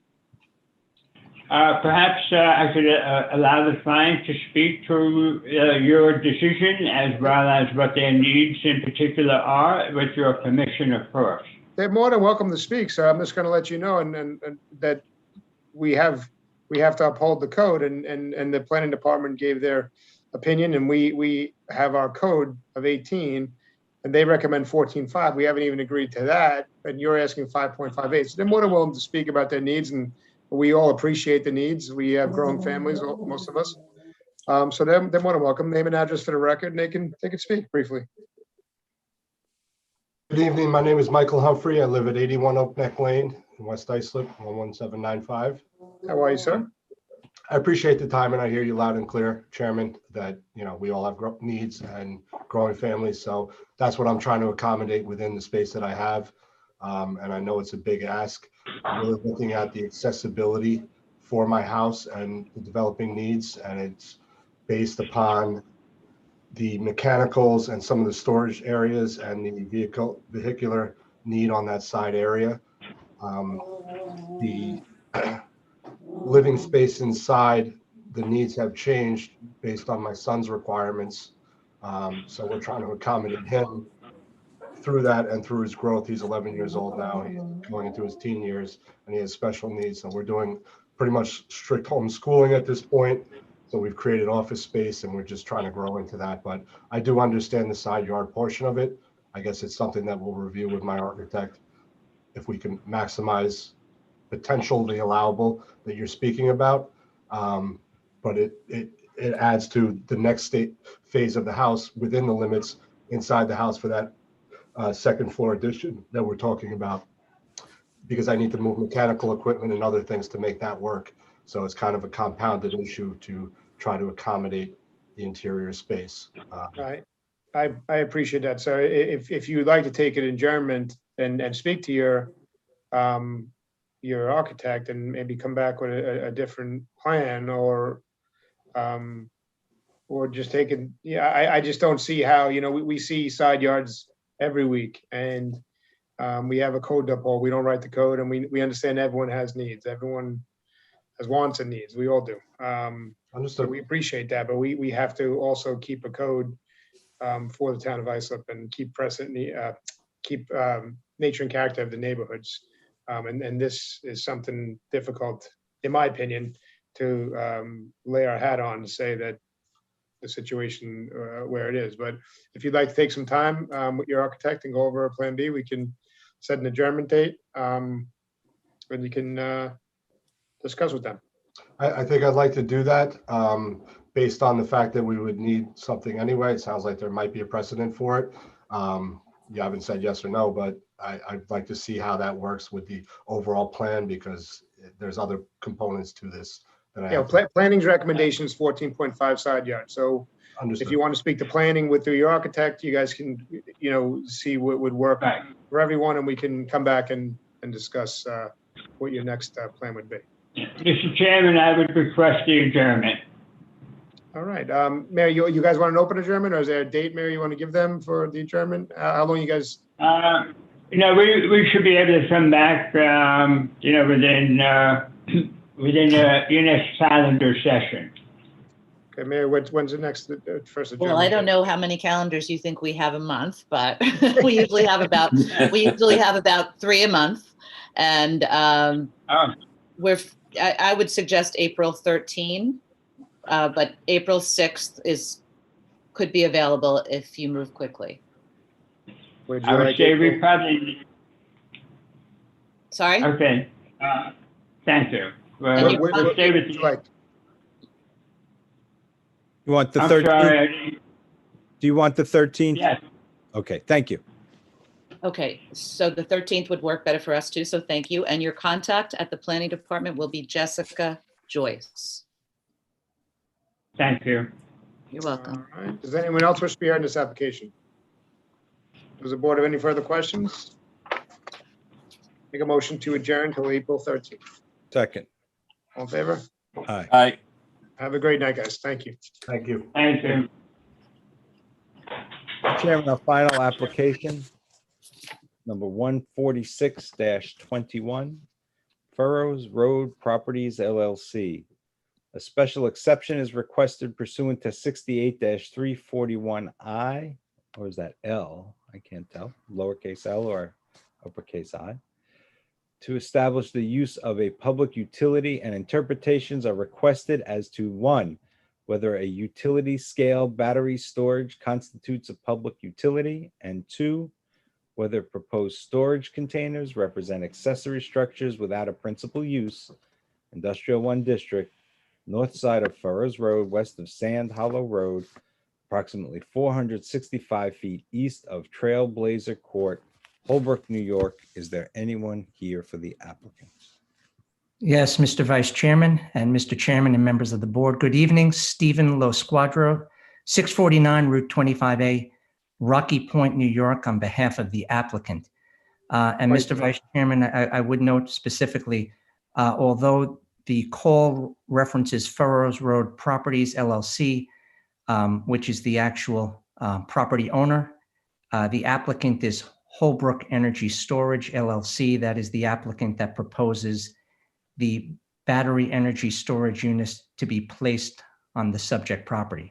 Okay, who is Furrows Road Properties then? My understanding is that Furrows Road Properties refers to the owner of the property, but the application itself was brought in the name of Holbrook Energy Storage LLC. And what is the relationship between Holbrook Energy Storage LLC and Furrows Road Properties? Are you a contract vendee or a tenant? Yes, sir. That is correct. Which one? We propose to lease the property. Okay, thank you. You certainly have standing then to bring the application with the owner's consent. Thank you, Mr. Vice Chairman. I would note, and if I don't know if it's Ms. Ryan or Ms. Pizarro who will be assisting in that regard, but there are several folks who are available, and I would like to have joined. There's Walter Meisner, William Miller, Jason Funk, Christina Zalesi. This is part of the team, and I would ask that they all be able to join so I can have them assist in the presentation. They're in the panel with us. Well, thank you very much. Mr. Chairman, although the issue before the board is somewhat narrow and related to sort of a two-part question concerning the use of a public utility and then whether proposed storage containers represent accessory structures. Because the nature of this application is somewhat novel, because battery energy storage systems, which are also referred to as BESS, and you might hear us use that terminology, represent very new technology. It's very cutting edge green energy technology that's designed to promote the proliferation of renewable energy within the greater LIPA grid and throughout the state of New York. We thought it best that the application and the presentation here actually, with your permission, be a little bit more expansive so that both you and members of the public can understand some of the nature of battery energy storage, the nature of the impacts or lack thereof, and how this would be cited, and how it would interplay with the LIPA system. So with your permission, we would like to proceed in that regard. And what I would also ask as well, if Mr. Meisner could have the ability to co-host or share, because there's a PowerPoint presentation that we'd like to show to the board, and I think would be helpful as we continue with the presentation. You can set him up to Mr. Meisner to share his presentation. I think Deirdre heard and she just stopped sharing. So now any panelists can share. Mr. Meisner can share now. And it looks like he has. Well, thank you, Walter. And so as you can see, and as we've said, the applicant here is Holbrook Energy Storage LLC. The applicant does seek a special exception to place a battery energy storage system or BESS project on approximately 16 acres located on Furrows Road in Holbrook. And Walter, if you could please continue.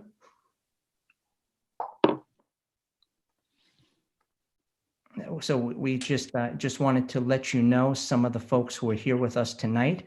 Again, in the spirit of trying to give you the most information possible and bring you up to speed on this new technology to which you may not have been exposed or you may not know much about, because again, it's just being integrated now into the LIPA system pursuant to an RFP that is underway. As I've mentioned, I represent the applicant. We have Walter Meisner with us, who's the Director of Development for Savion LLC. Now, Savion is the parent company. Savion is a leader in renewable energy throughout the country, and Mr. Meisner is going to tell you about that. And Holbrook Energy is a subsidiary of Savion. We have Jason Funk, who's an environmental expert, and he's the Director of Environmental and Permitting with Savion. We have William Miller. Now, Bill Miller is originally a West Islip native, still lives here in Suffolk County, and he's an engineer who for many years has been an expert on energy matters here in the county and throughout the island. We have Christina Zalesi from Langen, and Langen are the project engineers of record, and Christina's someone who will speak to stormwater implications and things of that nature, as well as other engineering questions that you may have. She's available for that.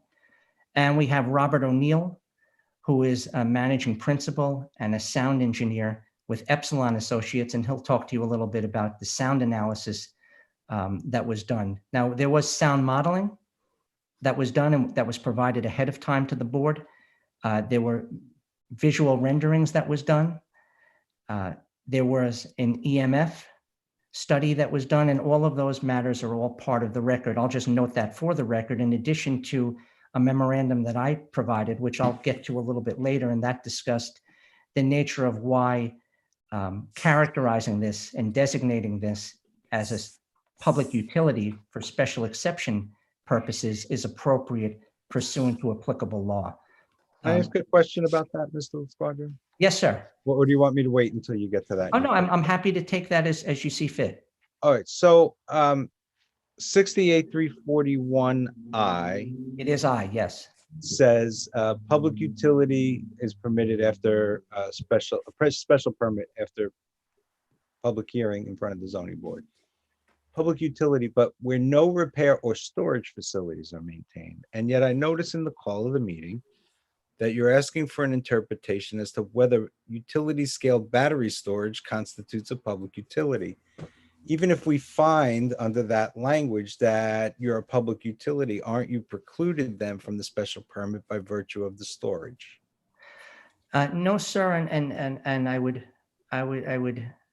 respectfully tell you why. That as I understood that, the storage would be considered under what would be sort of an older or a more commonplace or a more literal definition of storage. In other words, that would be a location where trucks and utility vehicles and those type of utility Outdoor storage. Yes, and also those type of utility trucks that have the ladders on them and the cabins up top, so to speak. In other words, when we're talking about storage here, we're talking about literally cutting edge technology utilized through companies that make batteries, primarily Tesla, although there are others. There are several providers. And so the storage itself, in this sense, are the electrons. So you're storing energy is what you're saying. With storing energy, sir. Yes, and we're going to get to that, and Mr. Meissner will tell you how that I'm technology sorry that I jumped ahead. I apologize.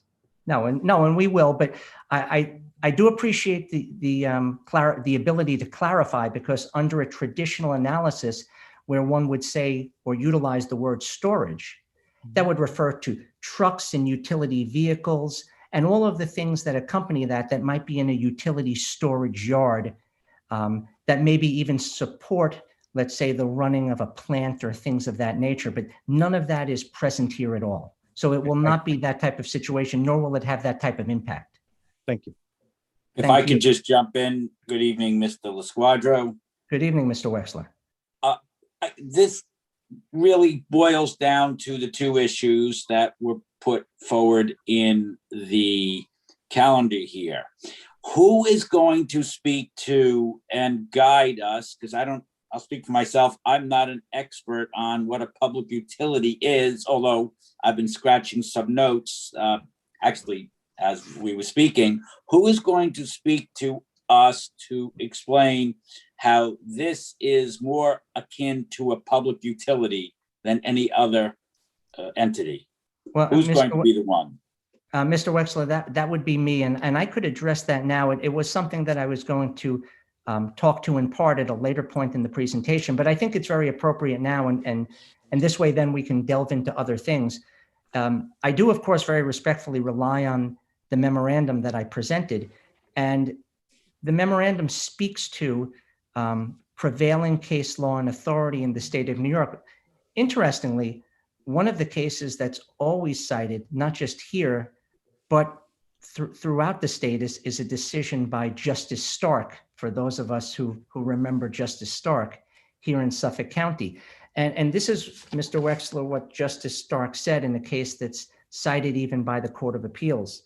A public utility is defined as a business or service which is engaged in regularly supplying the public with some commodity or service which is of public consequence or need, such as, and then he cites as a primary example, electricity. So what happens in these cases, and what the courts say, is that if you're an entity such as Savion, or in this case in particular, Holbrook Energy Storage LLC, if you're an entity such as the applicant here, you step into the shoes of the utility because you're providing a service that works in conjunction with the utility. And in fact here, the service provided, in other words, the storage of electricity, is going to be pursuant to a contract with LIPA. So you're selling that back to LIPA to then be provided to the... In essence, Mr. Chairman, yes. What happens is that LIPA now is in the midst of an RFI/RFP process. I say RFI/RFP because here's what LIPA has done. In order to integrate battery energy storage into the system, to accommodate all of the renewable energy that's coming online, wind and solar primarily. LIPA needs an ability then for that energy to be stored. I know this is jumping a little ahead, but it does tie in, so let me just explain.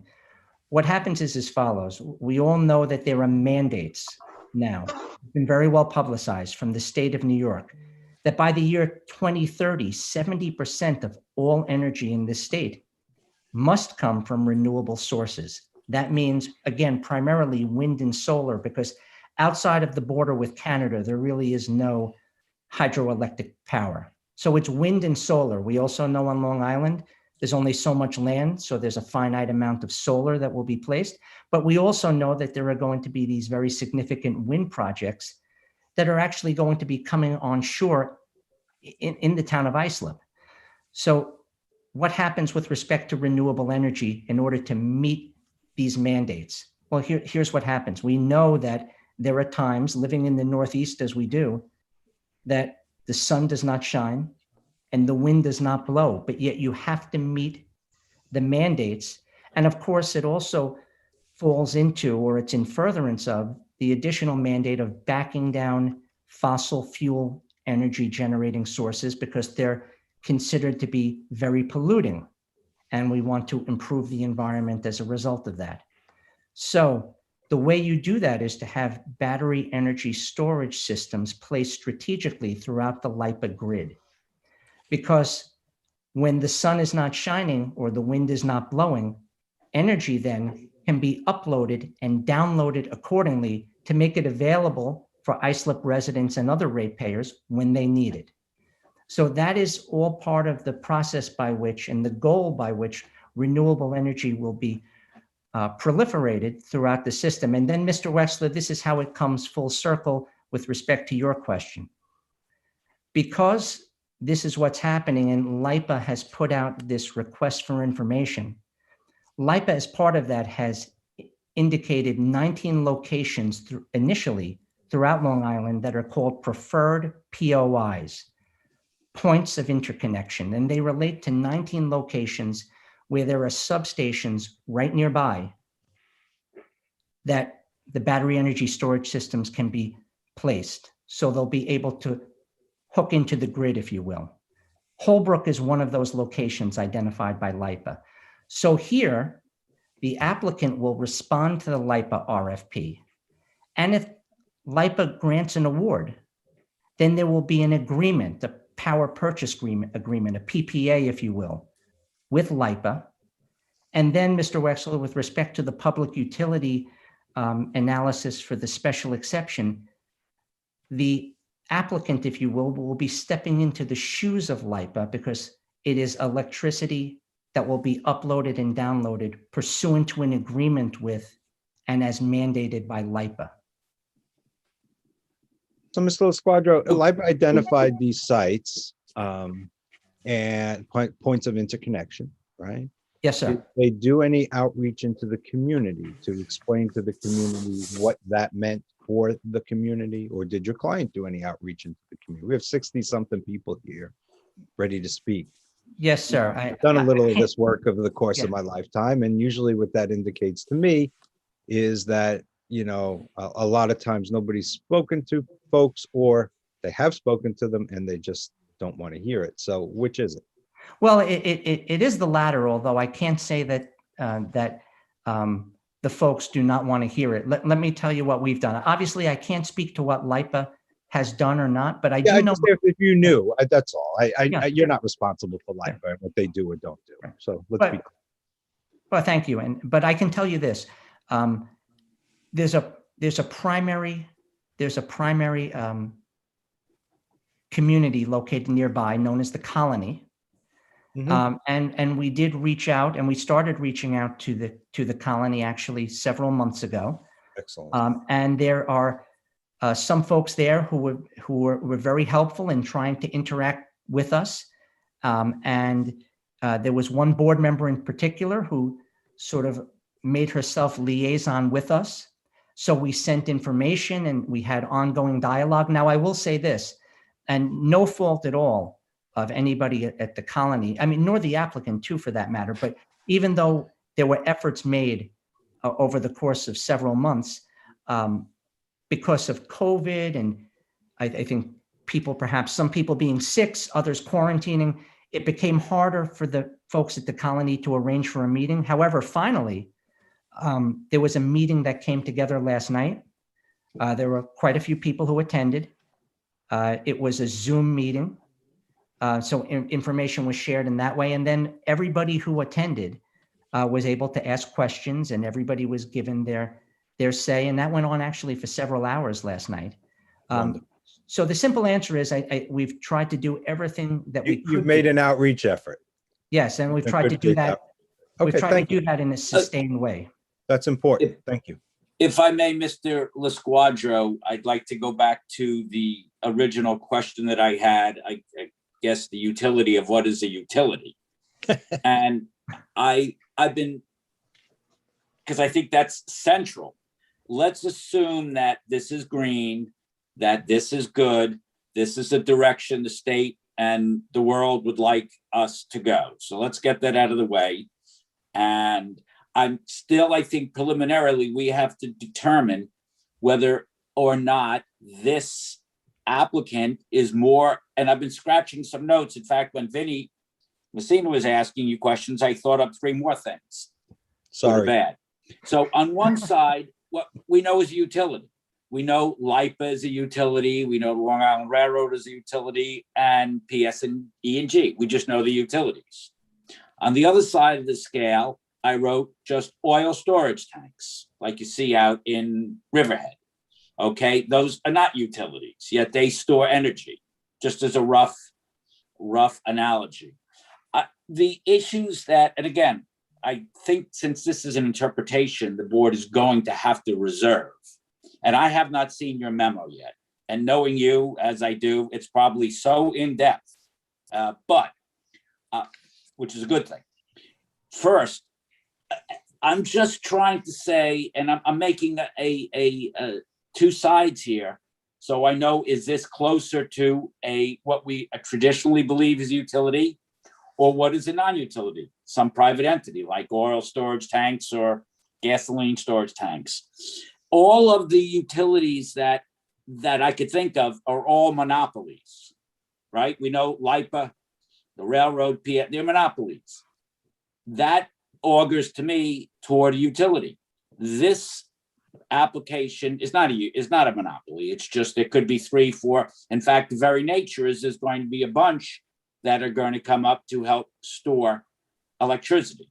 So if you could address these things, Sure. We know utilities are monopolies. Right. We also know that I'm thinking of, I just got a PSE&G bill today, so it's fresh in my mind.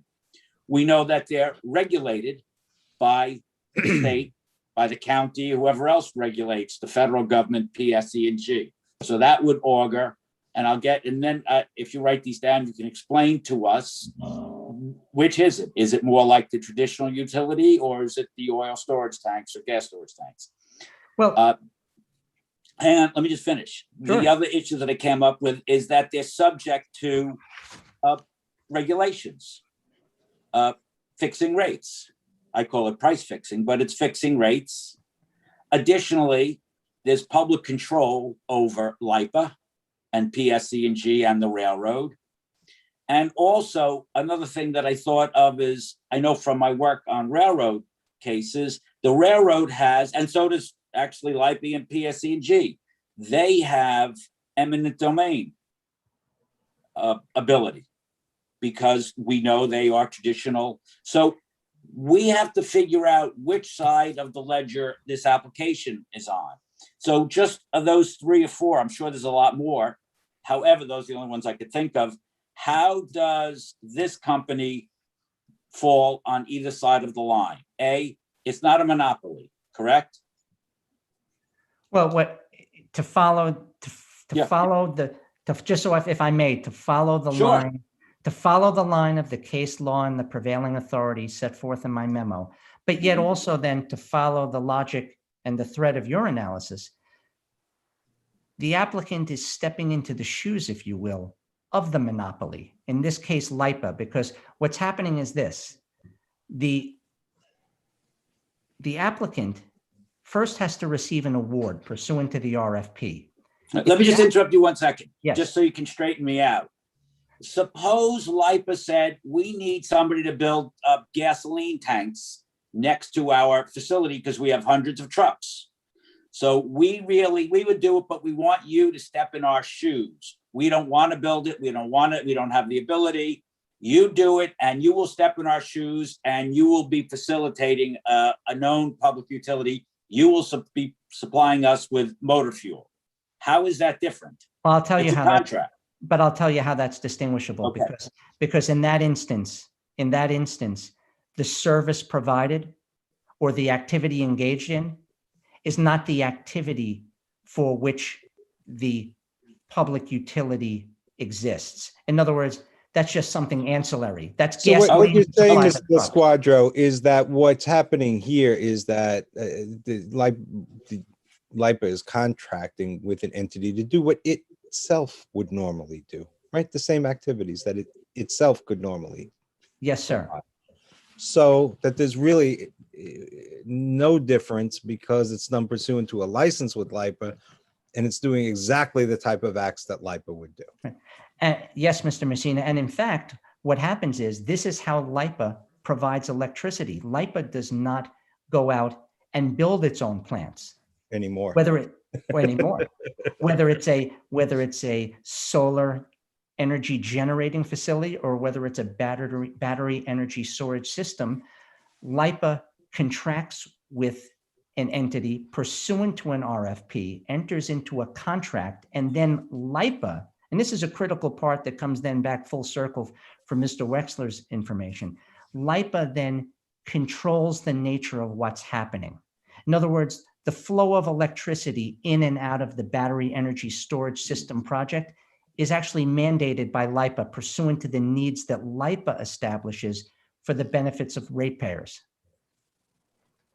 No, There's that was something my- else. That was my question I was going to ask next, is that the complete control of the energy stored in those batteries is under the control of LIPA. That is true, Mr. Sullivan.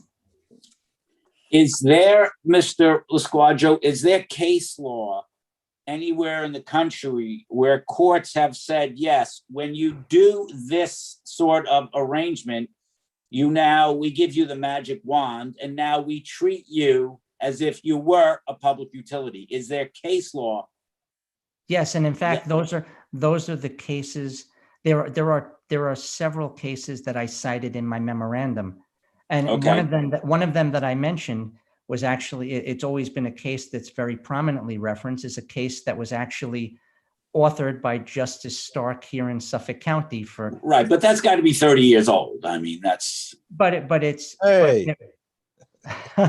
Tom Stark hasn't been a Supreme Court judge for at least 30 years, but no, I don't have the memo, but okay. Right. Can I make a recommendation? I'm have to think that Mr. Lasquadro is going to answer a lot of these questions with his presentation that he has up on the screen. Do you think possibly we should allow him to get through his presentation and then we can come back and make some notes and ask some bullet point questions? Sure. I just think that a lot of this. could Chairman, be that's answered far through- too linear in thinking. I'm sorry.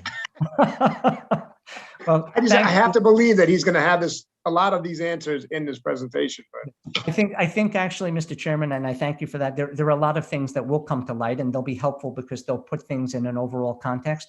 But just to maybe finalize this thread for the moment with respect to Mr. Wexler's question, I would note this. There was a case before you. It's 570 of 2017, and it's actually Bayport Meadows Estates. And in that case, the board did grant a special exception for a public utility. And that was in connection with the request to erect a sanitary pump station, which shows that, of course, there's ample precedent for this because in that instance, what happened is the sanitary pump station is designed to connect to a sewer district, which is a public utility activity. And so what happened is this was done, and then the applicant with their sanitary pump station, in essence, stepped into the shoes of the sewer district. And so I just wanted to reference that particular case as authority because I know that's a case that was decided by this board several years ago. And I'm sure Would they there are need a- many others. Would they need a variance, an area variance, or we made an interpretation? Yes, it was simply a request for a special exception, nothing more. Okay. Oh, All right. Steve, there were area variances connected with it as well, right, Steve? Setbacks? Setbacks and lot area, I think. I kind of remember That's that.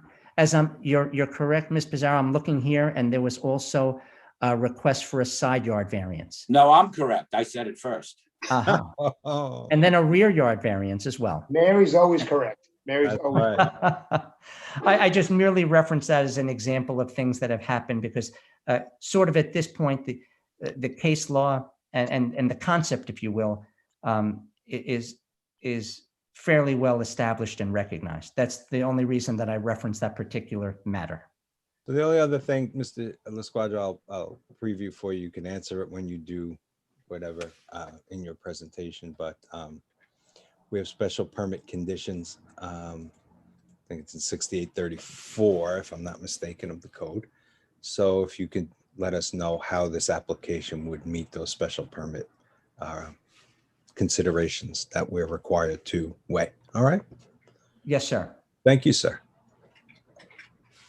So if I may, then I think as the chairman referenced, if we could just continue then and start to go through, then I'll have some of the different folks who are different professionals and experts in a position to tell you some things about battery energy storage, not just how it works in general, but also then how it would be implemented on the particular parcel here. So Walter, if we could then continue.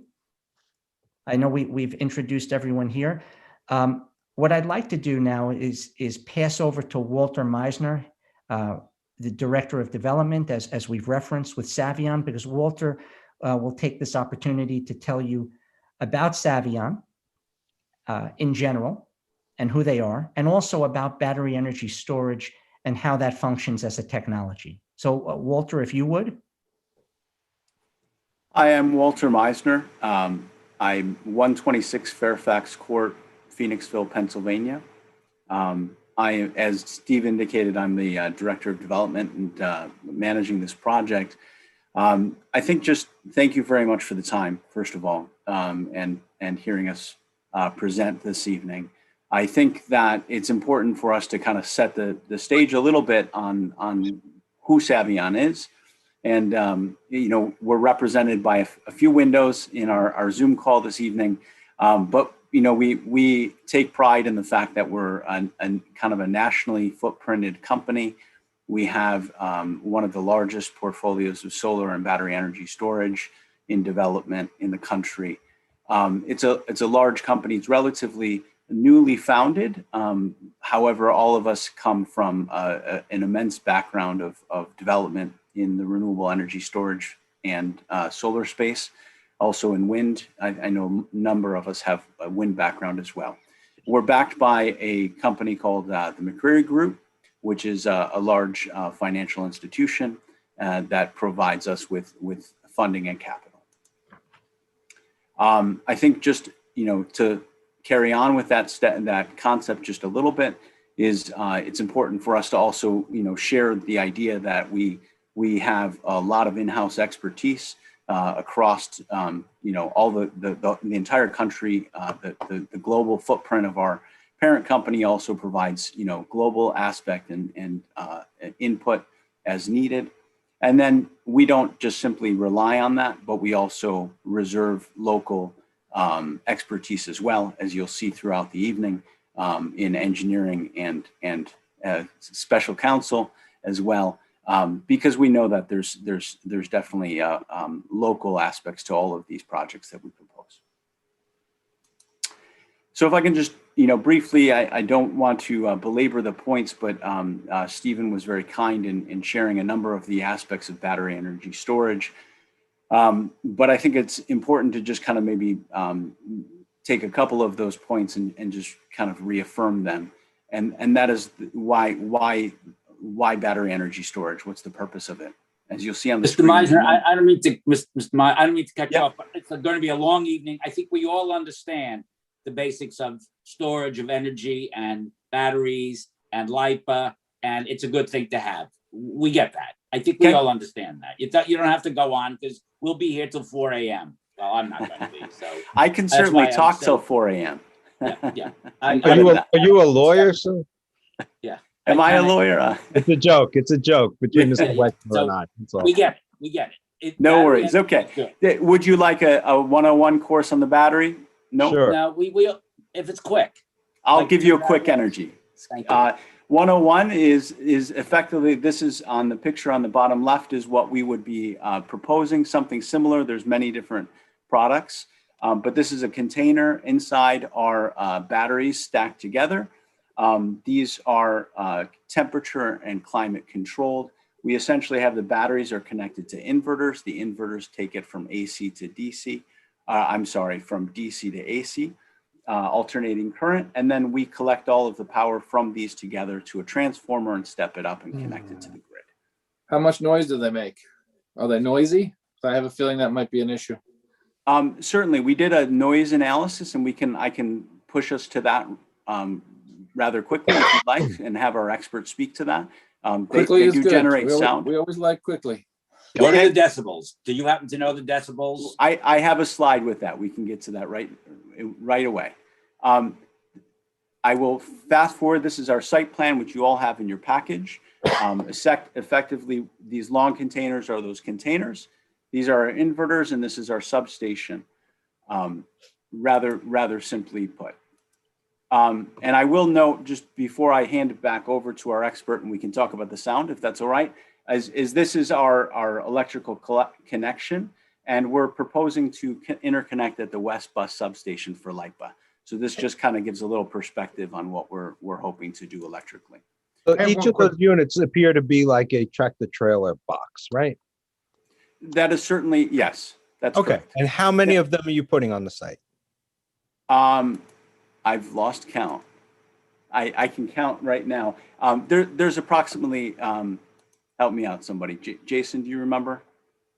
I think I can get a number for you while we're on the call. I'll get a number for you. Okay. Mr. Mize, I got a question.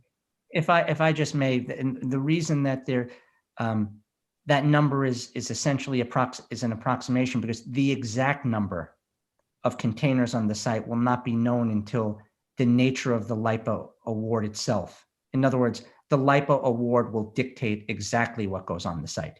Isn't that problematic for us? Because how are we supposed to judge the impact on the surrounding community if we don't know how many there are? Well, that's the reason then that we presented this in the manner in which we did. It was presented with the maximum amount that could be permitted. Okay, perfect. So it won't exceed what we see tonight. Yes. Okay, that's fine. That's fine. I have one quick question, if you don't mind. Has there been any studies done? I'm assuming you have, the main company has a few of these across the nation. Any studies done for health purposes? You know, you hear over and over again with Long Island and overhead wires and the water and this and that. Is there any studies done with these boxes that are sitting there storing energy on a ground level? Health studies in areas, is that something that's just thinking off the cuff? Yeah, no. Go ahead, Steve. Did you have? Go ahead. I think we would liken it to their lithium-ion batteries, which we all have in our phones. And so I don't think that we would expect that there's any issue there.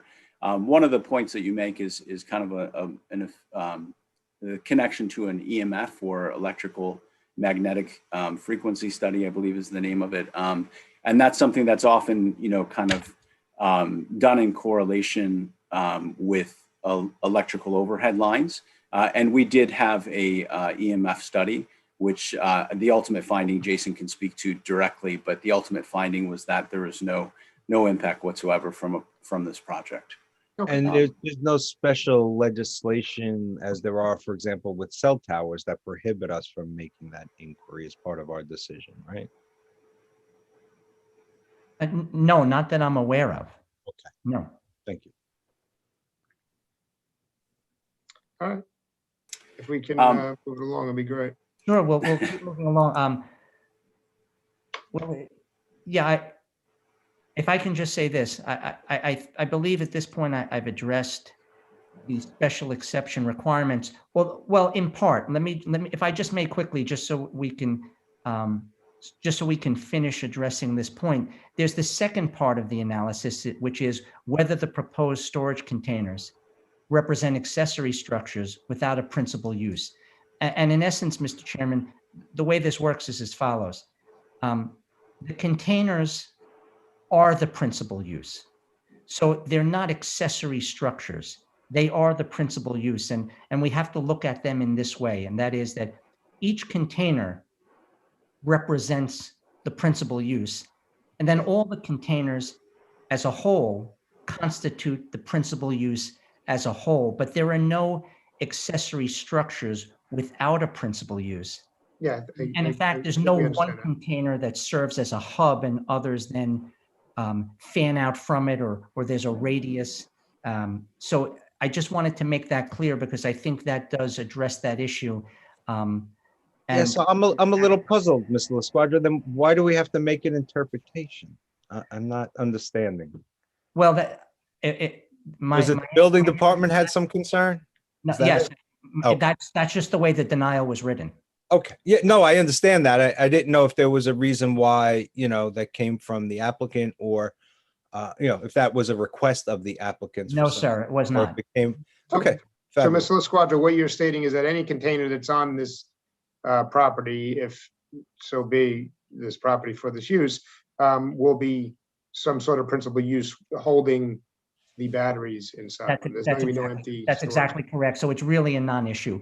But since it was raised, I did have to address it. Sure. And then that leaves for us then only the one question as to whether or not this is a utility. Correct, Mr. Messina. Okay. And what I would do is I'll wait till the end to address 6834, those various factors that Mr. Messina mentioned. But I'd like to continue now, if we may, Walter. So this way we can have Jason and Bill Miller discuss some of the important environmental considerations. Great. Can everyone hear me? Yes. Great. Hi, it's Jason Funk. Thanks for giving me the time here to speak. Let's do this quickly. We'll talk about noise first real quick. Walter, if you can kind of go to the slide that shows, there we go. Great. So this is, we had a sound modeling report prepared for the site, for the project. We included that with our submittal to the ZBA. So this material is in your hands. What I wanted to kind of show you here again, and this is based off of, as we mentioned, the largest impact possible, the largest project that we could possibly build. I want to make sure, and I'm sure Walter would agree with me, the likelihood of it being this size is extremely low. And in fact, we likely will see this shrink. But again, understanding, Mr. Messina, as you mentioned, you guys need to understand what could be the worst impact if you're going to make a decision. So what we show here, and I can't really point, but if you kind of look up to the right, those are the predicted sound levels based on what the outputs are on the project. And the outputs for noise, just to give you an idea, are the inverter transformers, which do give off like a hum. And I liken it a lot of time to those small transformer boxes that you may see in a development or something along those lines. As you walk closer to it, you'll hear the hum of the transformer. There's also, again, HVAC units that are either going to be on the top or on the sides of the units. I believe in this case, we modeled them on the sides, but regardless, those also give off a sound. So what you're seeing here is, again, the predicted sound level based on the modeling that was done from our consultant, Epsilon Associates, who, as you can see in the corner here, they're the consultant. And what we did was, when we first did was to show that the project, through certain mitigation things, would be in compliance at property level or property lines, showing that we'd be during the nighttime when the sound is the biggest issue and your code has the lowest numbers. That in fact, from a 50 dBA standpoint, that nowhere would that 50 dBA reach off-site onto an adjacent residential property. So that's basically what this is showing here. Now, what So we is did, that what, I'm sorry to interrupt, but is that what the yellow line is, right? correct. So that's the 50 dBA line. Now, just to yeah, give you an idea here, you can see how the lines kind of go off. The yellow line goes off to the north and to the east. The reason that is what we did was we knew we had to put in certain mitigation here to make sure that we complied. So what you're seeing, and Walter, you can kind of show, is there's a sound wall that we have placed both on the south end of the site and the western end of the site that basically reduces anything coming from that site to well below the town ordinance and code for noise emanating from a site. Yeah. And I say noise because, again, this is 50 dBA. The levels, you know, the background level here from the road or from certainly from the existing industrial use to the east is going to be far higher most times than that 50 dBA level. Okay, so this is really no different than a sound footprint study that you would see like from an airport, right? Which is what I'm familiar with looking at on a large scale like this, right? Right, correct. And that yellow line is the sound footprint, and the footprint shows that the sound will not be going toward the near the residential structures. Rather, it goes more toward the commercial structures, and well, they may not be happy about it, the town of Brookhaven.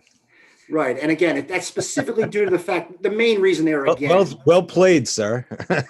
Well, again, I mean, you got to think about it this way: is our main concern is for the residents, right? And your right, as it should be. That's correct. Right.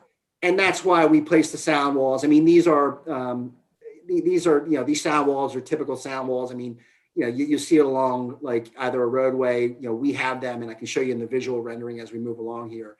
You know, we've kind of placed them to make them look yellow, or should say green, so they kind of tie in a little bit.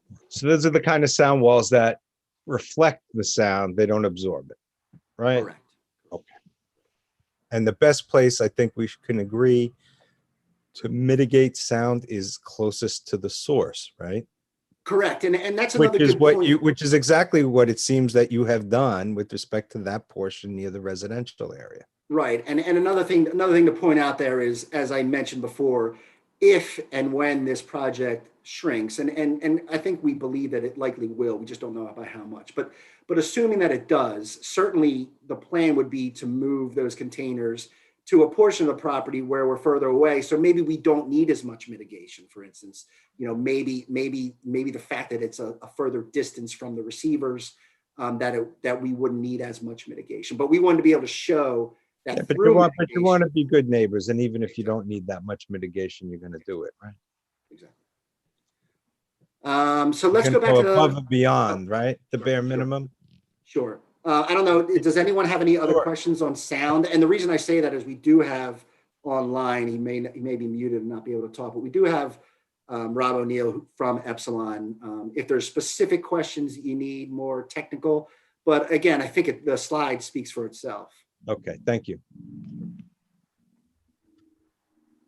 All right, Walter, if you want to go to the previous slide, we can go, actually here, okay, we'll go right into, visual impact. So again, another big issue here, certainly understanding we're putting containers on a site.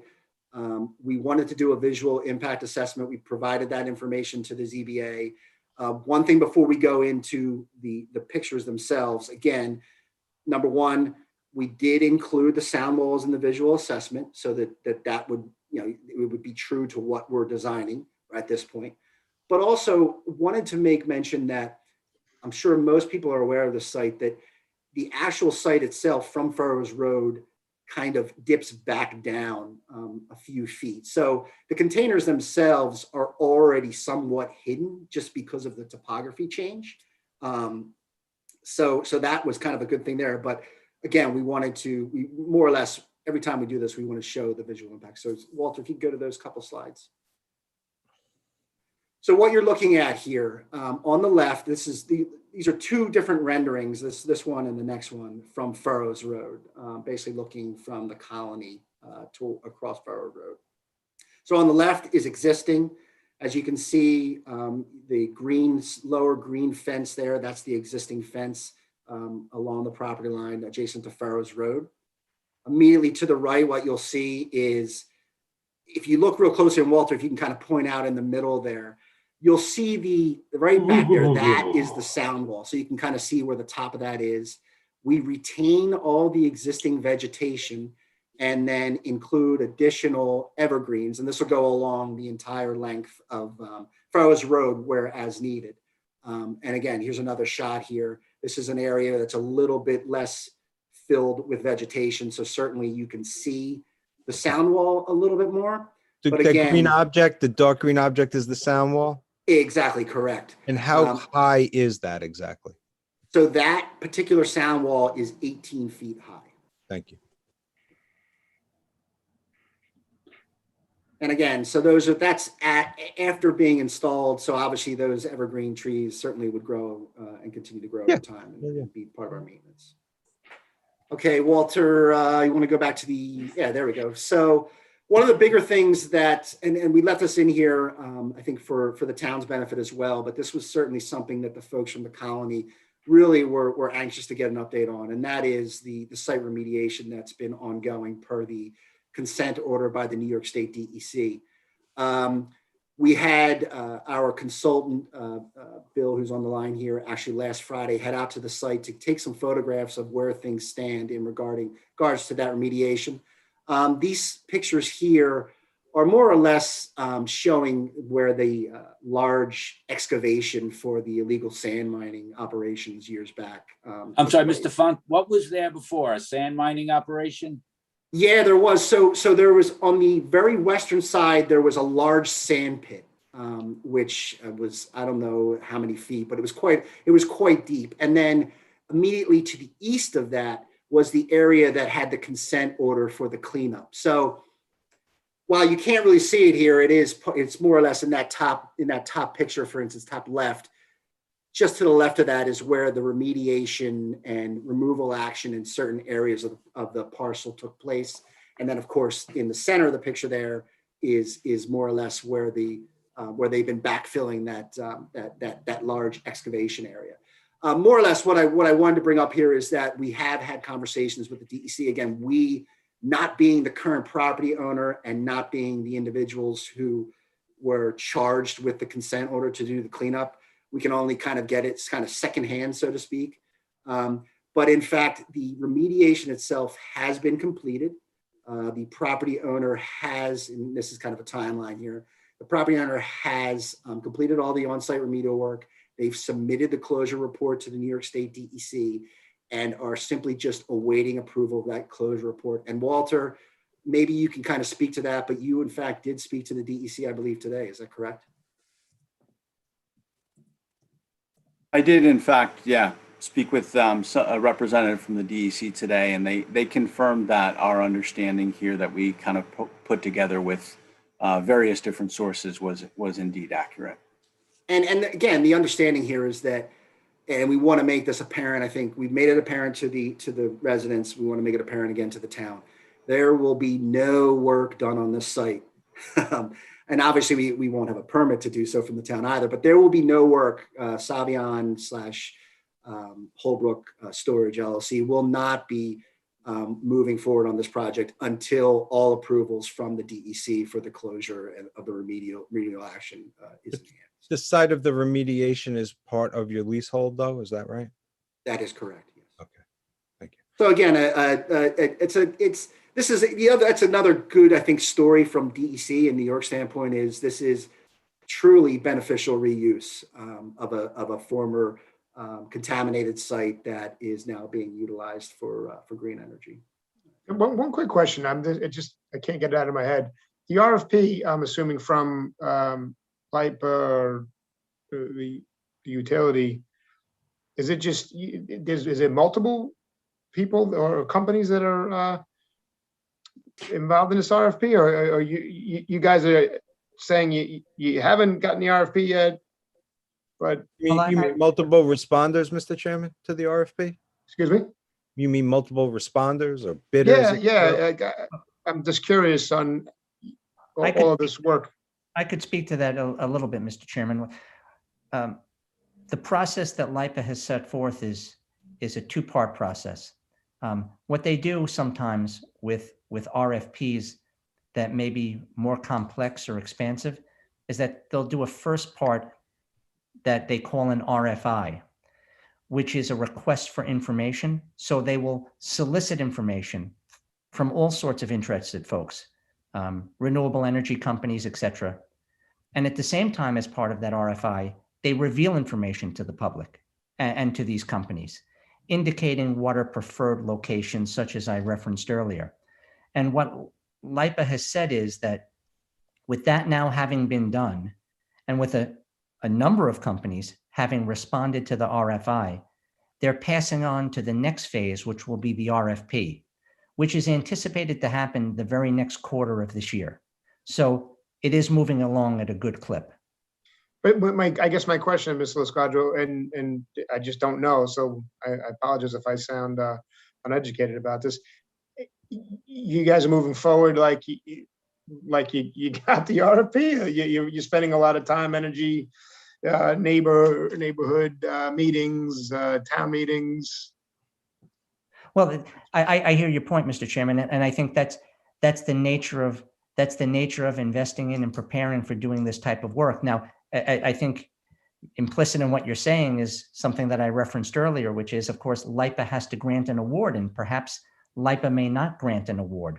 But in order to be ready for that, in order to be able to move forward meaningfully and act on an RFP award, should it be granted, an applicant has to go through this process. But they have to come in front of the town prior to, or They need to secure a legal site, is what I think Mr. Losquadro is saying, right? Yes, sir. Okay, all right. I'm sorry. It was stuck in my head. I couldn't get it out. And Mr. Losquadro, I owe you an apology. The special permit conditions are in 68 for 17 or 18 and 19, something like that. 16 and 17, I think. So I apologize. I miscited the code provision. So thank you. I didn't mean to mislead you in any way. Okay. Thank you for answering that. Thank you. If we can, moving along, I think we just have a couple other experts that can maybe just speak to a few topics that we know come up often. Mr. Sullivan, though, I just wanted to make sure that your questions with regards to sound were answered. Yes, they were. But I mean, obviously other questions are sound, light, and safety. You know, I'm anticipating the questions of the people who live there are going to be the sound, the noise, the light, and kids getting in there. Because when I was a kid, I'm sure that the first place I'd want to go over that wall. Not you, Mr. Sullivan. You were a model citizen. No, I would have been in there in 10 seconds, see when I can make spark. So that's one of the questions I have too. Stay in school, kids. Sure.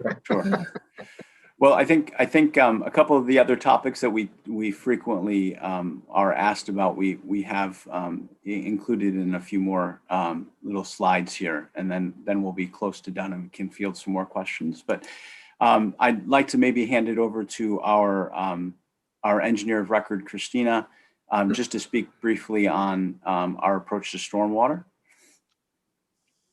Sure. Christina Zolezi, Zolezi with Langen Engineering. We're located at 1 North Broadway in White Plains, New York. So with regards to stormwater, we're going to capture and treat any of the runoff on site. Likely we'll use dry wells and other runoff reduction methods. Everything generally will be on site, and it will be designed in accordance with the New York State Stormwater Management Design Manual and any town or county requirements that may be applicable.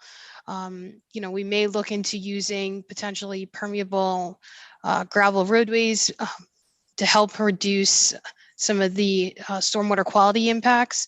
However, for the purpose of what we're presenting, we're showing the most impactful is using gravel, which is, for all intents purposes considered as impervious surfaces for the DEC.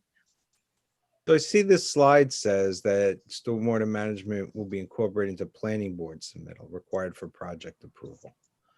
Are you saying that you're going to have to get a site plan approval from the planning board? Is that correct? Yes, sir. Yeah. Okay, so then a lot of those issues really aren't before us at all because we don't have jurisdiction over them, right? Yes, Mr. Messina, again, much of what's being done here is really done Education, I understand. and out of an abundance of caution, and also taking into account that there are many residents, just like a lot of us, who don't know about this technology, and we just want everybody to be as well informed as possible. And I'll be the first to admit my own ignorance, Mr. Squadro. So, I am grateful for the education, as it were, and for the ability to Say make that again, Vinny. Mr. Wexel, I'll give it to you in writing. I'm not afraid to admit it. All right. So moving us right along, then I think the next topic that we often try to cover is fire safety and precautions, and we have a few experts on the phone here that can speak to that. We'll start with Mr. Bill Miller, who is a New York State licensed engineer. Thank you, Walter. Good evening, everybody. Can you hear me? Yep. Good evening, sir. Good evening. So the stimulus for energy storage in New York State really comes from post-Superstorm Sandy and the devastating destruction that wreaked on LIPA's entire transmission and distribution grid. And then again, more recently in 2020, ISIS did the same thing, but a bit more locally. And the state has identified energy storage being a very necessary addition and strengthening to LIPA's grid, independent of what Steve mentioned previously with regard to renewable energy. LIPA's grid really needs state-of-the-art improvement and strengthening. Energy storage has been identified by the state as a major state-of-the-art ability to do that, to the point that the state has mandated 3,000 megawatts of energy storage across the state landscape by 2040. And in addition to that, the state has also stepped up and made a commitment with regard to safety associated with energy storage. In 2019, the New York State Building Code was modified especially to adopt a state-of-the-art battery and energy storage code that includes two basic elements: fire protection and first responder safety focus. Fire protection, of course, really consists of two things, and that is fire detection and fire prevention.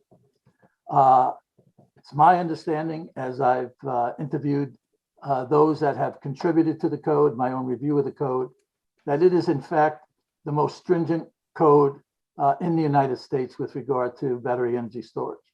And it requires proof of destructive testing of any proposed technology that would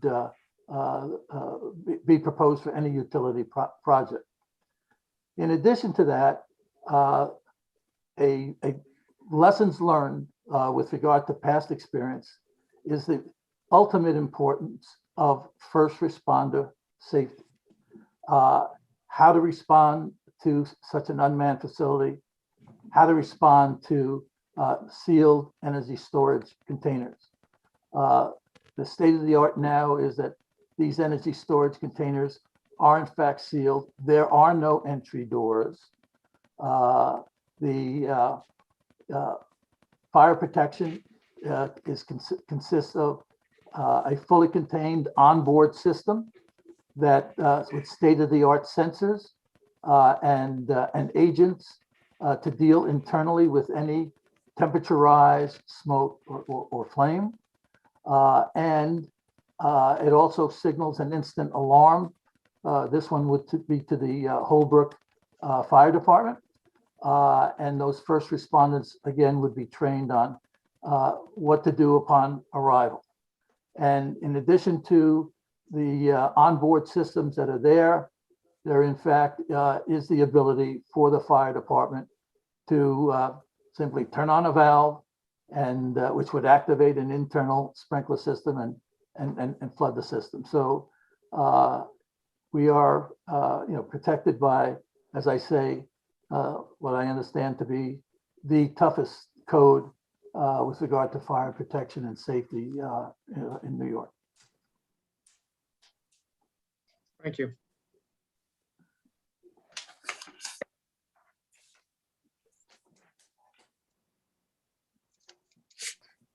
I'm assuming that's it. Yeah. Now, Walter, before we move on, was there anything that you wanted to add with respect to fire safety other than what Bill just offered us? No, I think that's a good summary. Yeah. Well, thank you, Bill. I appreciate that. Mr. Chairman, if I may, we have up on the screen, just so everyone can see, and just reiterating again, there was the application for a special exception that was submitted. There was the EMF study that was submitted, preliminary sound modeling analysis that was submitted, and a preliminary visual rendering submitted. In addition to all of that, there was the memorandum of law that I submitted as well. All of those documents that we've referenced, and they're made part of the record for you to consider. Great, thank you. Now, Mr. Chairman, if I may, I believe and I hope that we've given you and the board a good and substantial overview of the nature of battery energy storage, and also what will be placed in particular on this site. Just one or two matters, if I could add for the record before we conclude, and then open up to members of the public. With respect to the compatibility of the use, and this ties into things that Mr. Messina was referencing earlier, the land here is obviously zoned industrial. And we know that this land and nearby land over the course of many years have been subject to very intense uses, and uses that have been highly impactful and considered, in fact, to have been nuisances to the nearby neighbors. And the battery energy storage, in essence, takes away those sorts of impacts because it is very much a zero impact proposition. You've heard, of course, how the noise is mitigated here and essentially eliminated. But other important factors, there will be no traffic. So we know that in this area here, truck traffic is a concern, and it's a bane of the existence of the local residents. But there's no traffic that comes in and out of the site, essentially. It's monitored remotely, and periodically someone will come by in a pickup truck and they'll engage in a diagnostic analysis, but there's no traffic, and therefore there's no parking. And there's no emissions, and there are no fumes. And these are all things that have been described to us over a period of time as matters that have impacted very negatively the surrounding area. And so the nature of the use here is that those impacts are non-existent and or eliminated. And I just wanted to make the board aware of that too, because when we talk about special permits and factors, will there be traffic impacts? Will there be adequacy of parking? Will there be an effect on neighboring properties? Is it compatible with the nature and character of uses in the surrounding area? And of course, it's compatible, but of course, it's much less impactful, and it's much less of anything that would bother or annoy or harm or impact in any way residents. And architectural impacts, well, that of course relates to visual, and we've addressed that for you as well. So you can see that there will be screening and buffering. And in fact, what people will see will be plantings along Furrows Road. And the overall ability of the site to accommodate the use, well, clearly the site can accommodate the use very well, and it can be done in a manner which eliminates impacts to surrounding residents. So I just wanted to make all of that clear for the record as well, taking into account factors presented in the town code.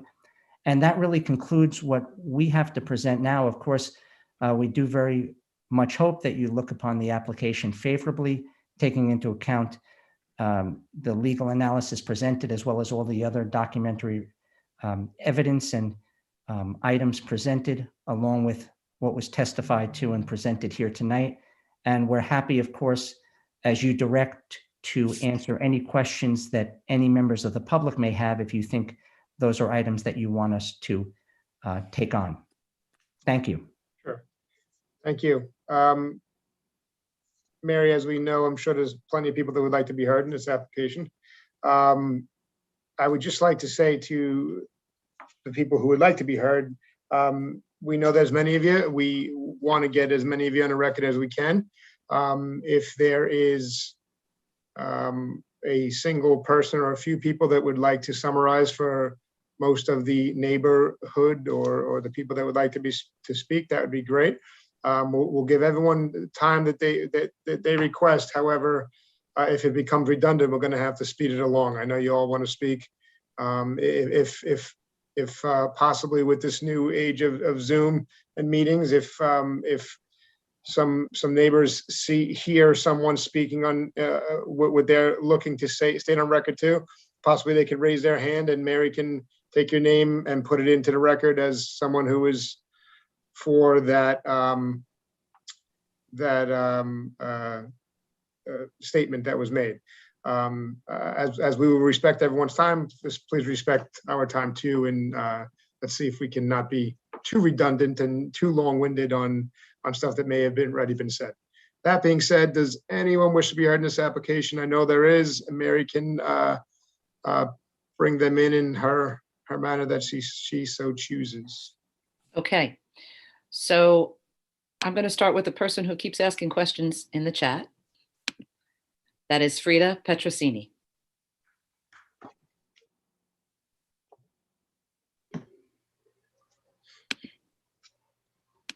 So everybody, when I move you over to the panel, I will ask you to start your video.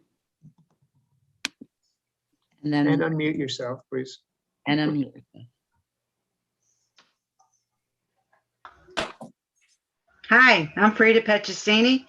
I reside in Holbrook. My address is 30 Windermere Drive. How are you tonight? I can't see. Excuse me? How are you tonight? I'm well, and thank you. This is very informative, and thank you for the opportunity. No problem. I did put my chat questions up. I cannot see them, though. I don't know why. I just have a large documents that were submitted for the record. 4 of them are there, although the gentleman, Mr. Lasquado, had said he had some kind of memorandum, but I don't see that there, so I don't know what that's about. That's beside the point. I was wondering, is there a standard operating procedure in this whole project, and is it safe? Also, has it been run by our fire department to review it? I understand there's a similar project that's being actually completed back in East Hampton, and I was wondering, did they have any lessons learned, and what were the outcomes there, or is this project going to be learning from anything that the other project that was completed in East Hampton might have? I'm sorry, it's been a while since I've been in. I'm retired now. That's why I'm getting so involved with all this. I got the time. But you said you did a traffic study, a noise study. You're putting up an 18-foot wall, which I really don't think is very large. How would that impact be if you had like a dome over the whole thing? I mean, would you want all whatever else is emitting from this storage facility? Would you want it all to be contained? I mean, it's all going out, and I don't know who can direct noise in which direction it goes. That's pretty miraculous, but I'll let that be. Also, I want to know if it's a public, are they being considered a public utility?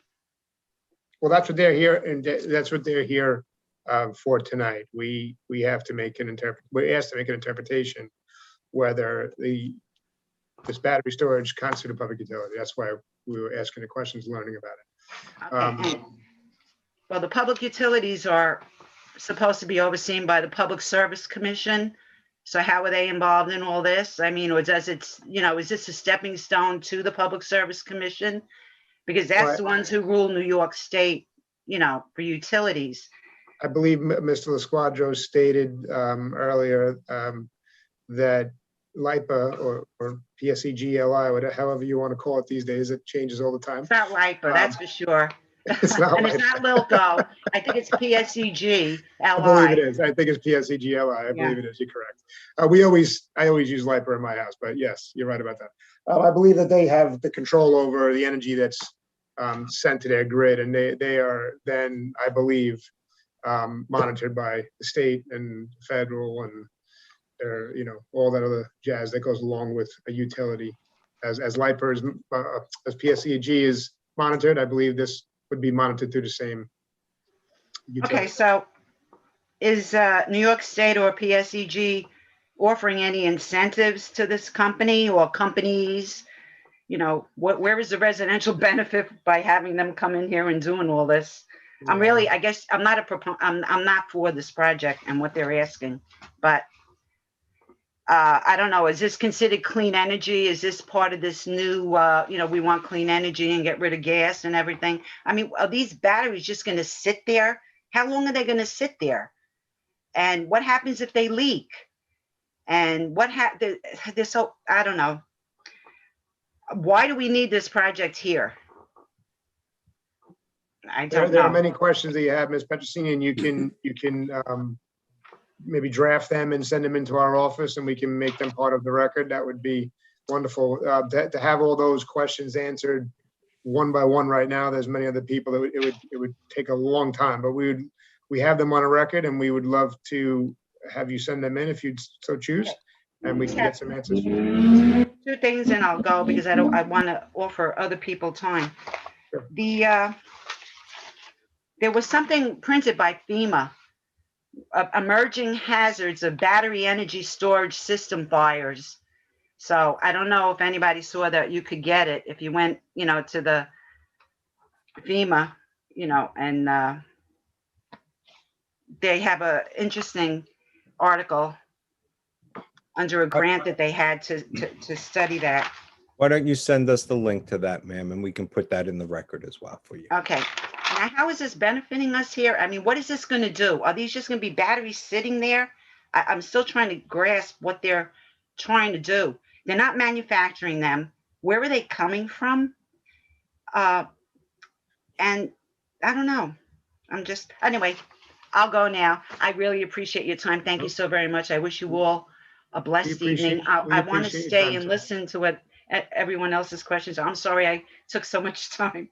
No, that's okay. Thank you very much for your time. And just to let the public know also, Ms. Petrosini has had many good questions that you'd like answered, but we don't have the time or right now at this moment to answer 18 questions by every applicant. And no disrespect to you, Ms. Petrosini, but you can have a few good questions. You can put them up, and I'm sure we'll have some answers or what Mr. LaSquadro and his team have brought to the table. We can possibly come back and answer what they stated on it at the end. So please bring your questions in. Everyone's going to be jotting down some notes, and the major questions we'll have some sort of answer for at the end.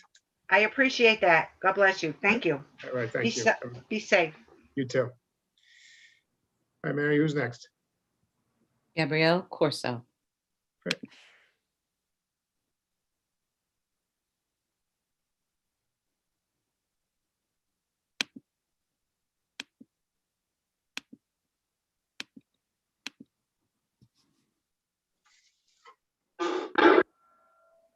Hello, can everyone hear me? How are you? Can hear you. Good evening, how are you? Thank Good, you for letting me speak.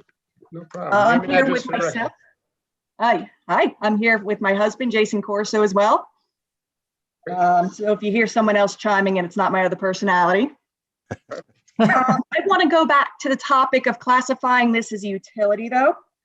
I think, Mr. Lorenzo, you had said that LIPA had the control once it was sent to the grid.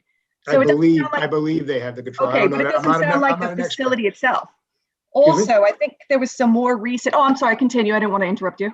No, I want to let it known on the record that I am not an expert at this. I believe that's what Mr. LaSquadro stated, that they have control once it's back to the grid. Okay, so to me, it doesn't sound like, for in layman's terms, that the facility is actually a utility.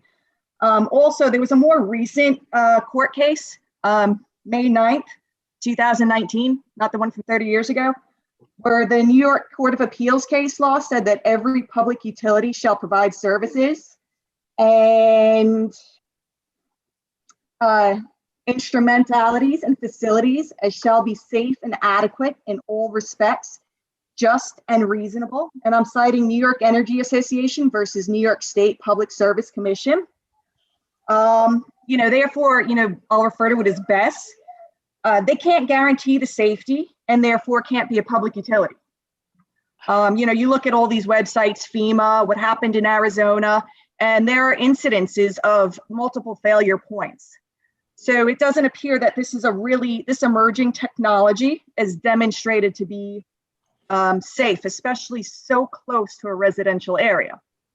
That being said, the company also has multiple levels of LLCs. So if you ever needed to file a claim or pierce the veil, you have to go through Holbrook Energy to Savion, to the other investment company, to the other Australian, public company that holds the investment company.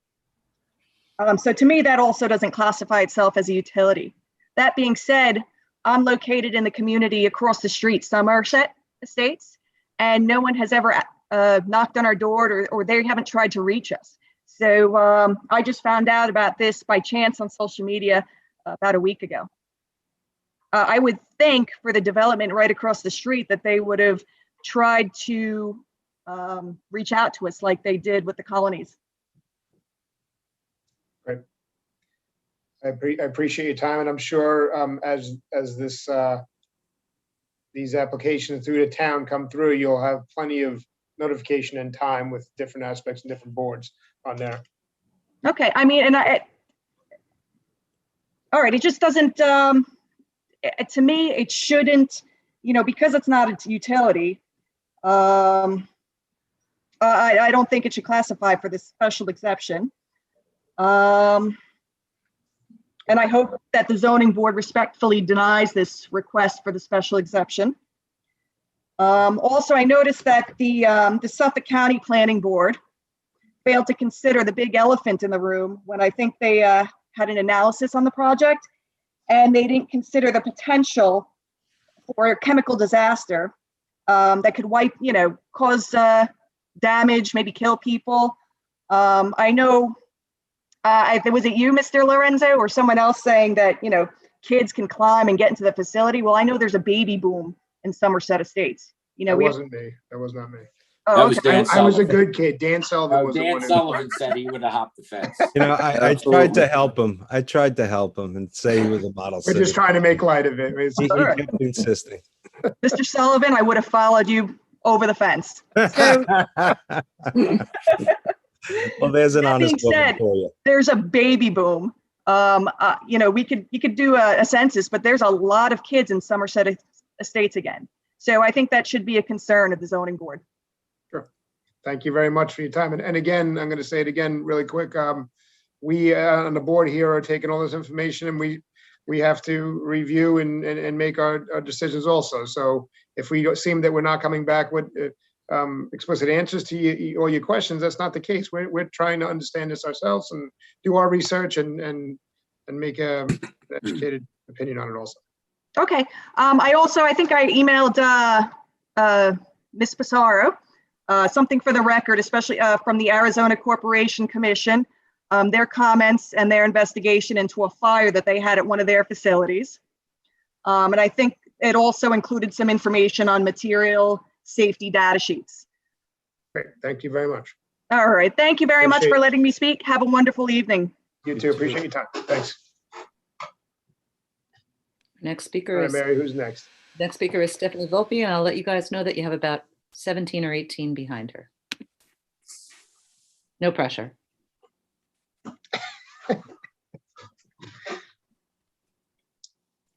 Ms. Volpe, are you there? Can you hear Yes, us? I'm here. Hi, can you hear me?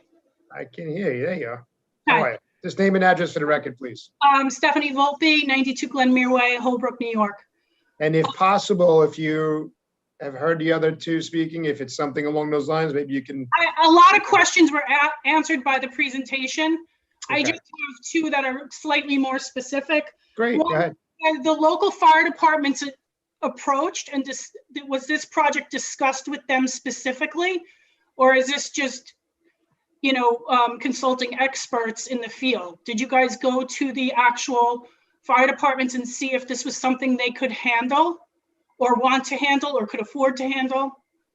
I don't know that for a fact. I would have to assume that the fire marshal, which is in conjunction with the fire departments locally, would be all over this if this should be something in the future that goes there. So that's what I would have to assume on that.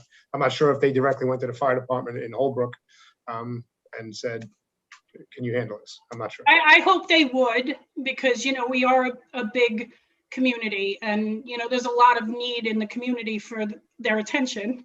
So if this was something that could be a tragedy. Is this the cleanest option with the lowest environmental impact? Because we have had several issues in Holbrook with our groundwater being contaminated for decades upon decades. Sure. That's another great question too. Again, I'm not an expert on that. I'm sure we'll be able to get some answers on that. With that, I'll be on the record definitely though. Okay, those are my concerns. There were others, but it's been answered already, so thank you. All right, great, Ms. Philbin. Thank you so much. You have a great night. Sorry about the hair. Nah, it looks great. Thank you. Who's next, man? Hey, our next speaker is Jack Cacciato.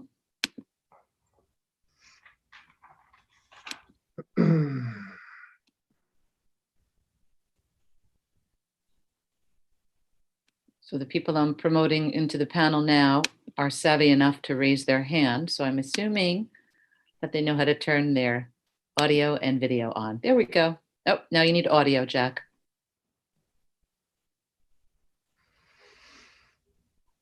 Got me now? Got you now. Yeah, I have a few guitars on the screen. Okay, very good. How are you, sir? I'm good this evening. Thank you for taking this up this evening. Last week, Jack Cacciato, 83 Colony Drive. So I live within the colony. Last week, I participated on a Zoom. I thought that Savion was part of it. I may be mistaken. It might have been experts on battery storage. And I also had the feeling that there were members of the town on this same meeting. Were any of you there?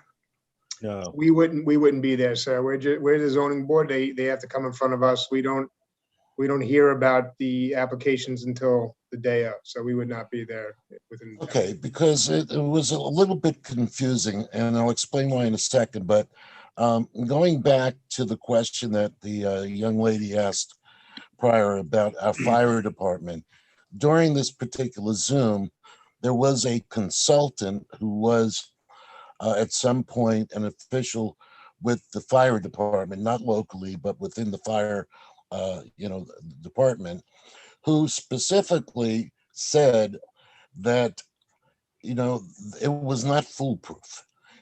If this could happen, and if this happened, They were not equipped. that really locally, this is Holbrook, it's a hamlet, and there's a lot of people living in it. We don't have this ultra sophisticated fire department nearby. So that is definitely something that really needs to be considered. My confusion at this meeting was that, first of all, they didn't take any questions. It was only show and tell. It was showing us what battery storage does and so forth and so on. But again, thinking it had something to do with the town, because people said yes or no, and it was all yes for whatever it was they decided on, which is sort of again a question mark in my head right now. The last thing I want to say is, personally, I'm not convinced that this is a Lilco. This is a company that's selling a service. It's plain as day. So however they want to wiggle around it they can, but at the end of the day, they're selling a service, they're selling energy, they're selling a product to Lilco. And last thing, and I know that we're saying lots of things and we're really not getting any answers, by the way, but why this community and what benefit is it to the immediate community? We see possible hazards. We're worried about our children and grandchildren. We're worried that our fire department could never respond, should they be needed. So why here? I understand that the area was zoned industrial, but that was probably done 50 years ago when the community wasn't as built up as it is today. So, I think the town ought to take a look at it too and say, put it somewhere further away from people. That's what I need to say. I appreciate your time, sir. And as I said to the earlier members that were speaking, the public that was speaking, we're learning too tonight, and we're gathering all the information. And I'm sure Mr. LaSquadro and his team are jotting down some notes of some questions. There's been a few repetitive questions, which is good. And I'm sure that they'll touch on some answers towards the end of this. But to go back and forth with every person, every question between both, it's not something that will move along quickly. And we're trying to, not that we want to move it along quickly, but we want to get as many public in with their questions and have Mr. LaSquadro and his team give us some sort of brief answers. And we also want brief answers as a zoning board. So that's why we're doing it this way. Well, again, I'll sign off. First and foremost, what benefit is it for the community? Someone needs to tell us a reason why we should want this in our backyard. Sure. Great. Thank you. All right. Thank you, sir. You have a great night. Speaker is Michael Page.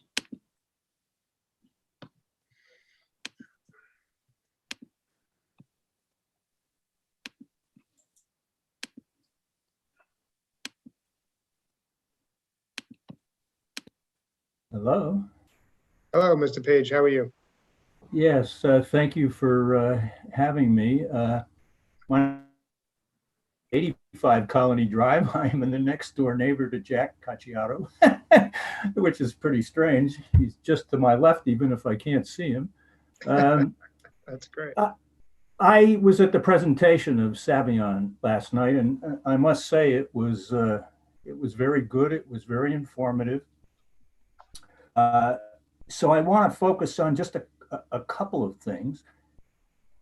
Given that they want to sit in somebody else's shoes, why isn't the owner of those shoes at this meeting? I don't understand what you mean by sitting in someone else's shoes. I think what he's saying is if their argument is that they're doing this for PSE&G, why isn't PSE&G here in support?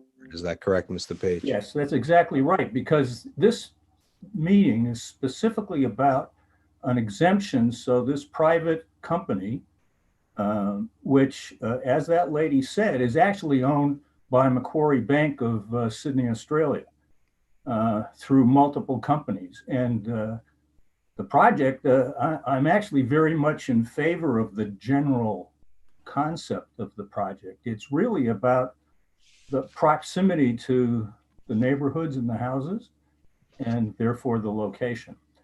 I think I just don't understand why LIPA is not here in supporting this application. Because right now we're just seeing a private company applying for that, but the actual utility doesn't seem to be part of the process. So maybe all this is new to everybody, including the zoning board. But that's a question I have. I don't know what the answer is. Well, I had the same concern in a different manner a few moments back.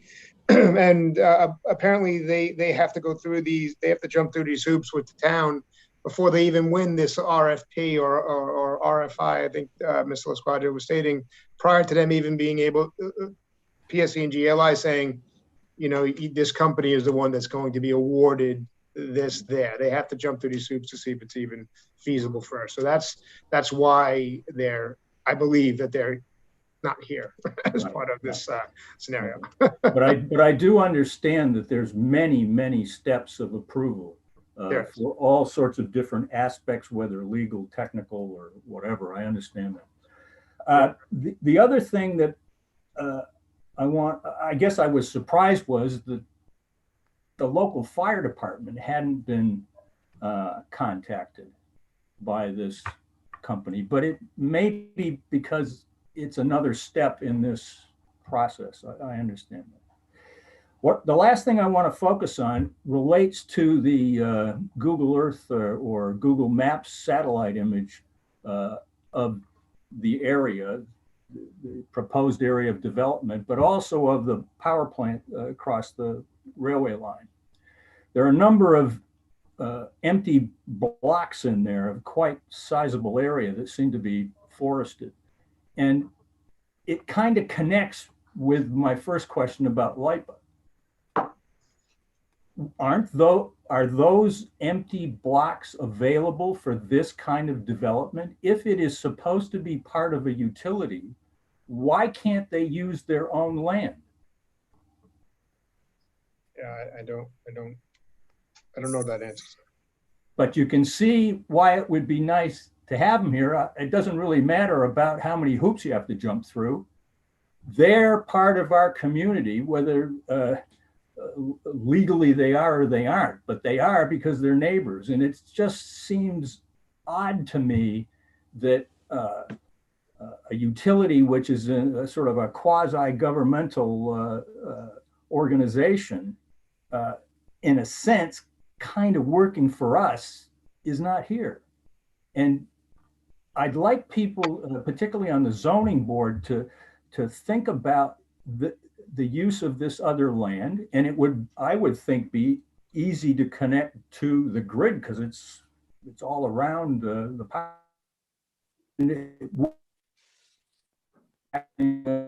Close proximity to neighborhoods. And I think that's the really only thing that I have some concern about, because I have a scientific background. I've actually been on the fringes of not so much the batteries, but in the procurement of lithium, nickel, cobalt, manganese for the batteries.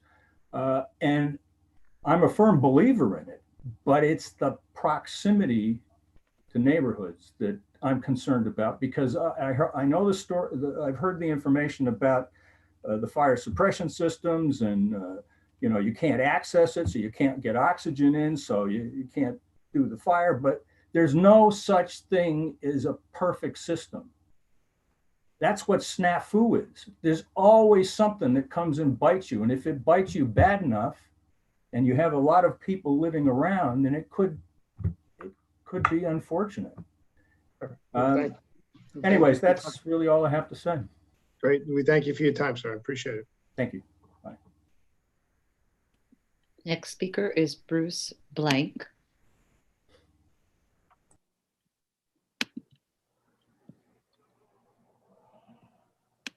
Well, certainly, thank you for promoting me to speak during this conference. Thank you all, Chairman and the board members and fellows who have come from the developers and potential site project management for us. So I share the sentiments of many of my fellow neighbors here. I live at 57 Colony Drive in Holbrook. I am a resident of the colony for 30 years. I've seen many projects come, some implemented, some have left the neighborhood for varying reasons. But I won't repeat, and I do share the sentiments, like I say, of the fellow speakers, my fellow neighbors who have spoken. The biggest concern I have, and I've been in technology for now over 40 years, did a lot of work with generators and UPS and battery systems, and they're not fault tolerant. And I know this is a different kind of a system.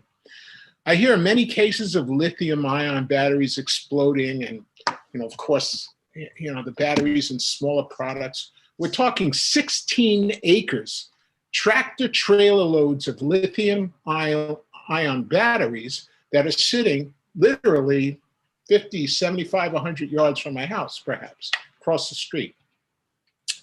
The concern that I have, and someone said it, I think the attorney at the beginning, this is new and unprecedented technology, sure. Biggest strength is the biggest weakness, right? In most cases, in my day. So it's new and unprecedented. What, you know, I did Googling, I did reading. There's been many, many fires related, heat and explosions to lithium ion. You know, they ask you in the post office, you're mailing batteries, you know, you go on airplanes. We've all perhaps heard of the airline incidents that occur with batteries exploding, causing fires. Heat generates, you know, the cathodes on those devices. And I'm not an expert on lithium ion technology. Self-contained units, I heard. Air conditioning, I heard at the very beginning. These are self-contained units that need airflow, I'm sure. Air needs to be pushed out of them, it'll overheat. We've had situations in our neighborhood where the power goes out. I haven't heard any kind of identification of what, you know, if we lose power, what happens in 100-degree weather? What's going to happen to our neighborhood? Are those batteries going to be powered and maintained? And if so, how? How does that happen? I haven't heard any of that. And again, I don't want to regurgitate what everybody else before me, my fellow neighbors said. I'm concerned about entering egress into that community across the street, down the street on Furrows Road. I'm particularly interested in the sound because if you... So there's a sound study. You can get a copy of it. I got it. Mr. Blind, can I just make let one me finish my point. 16 acres.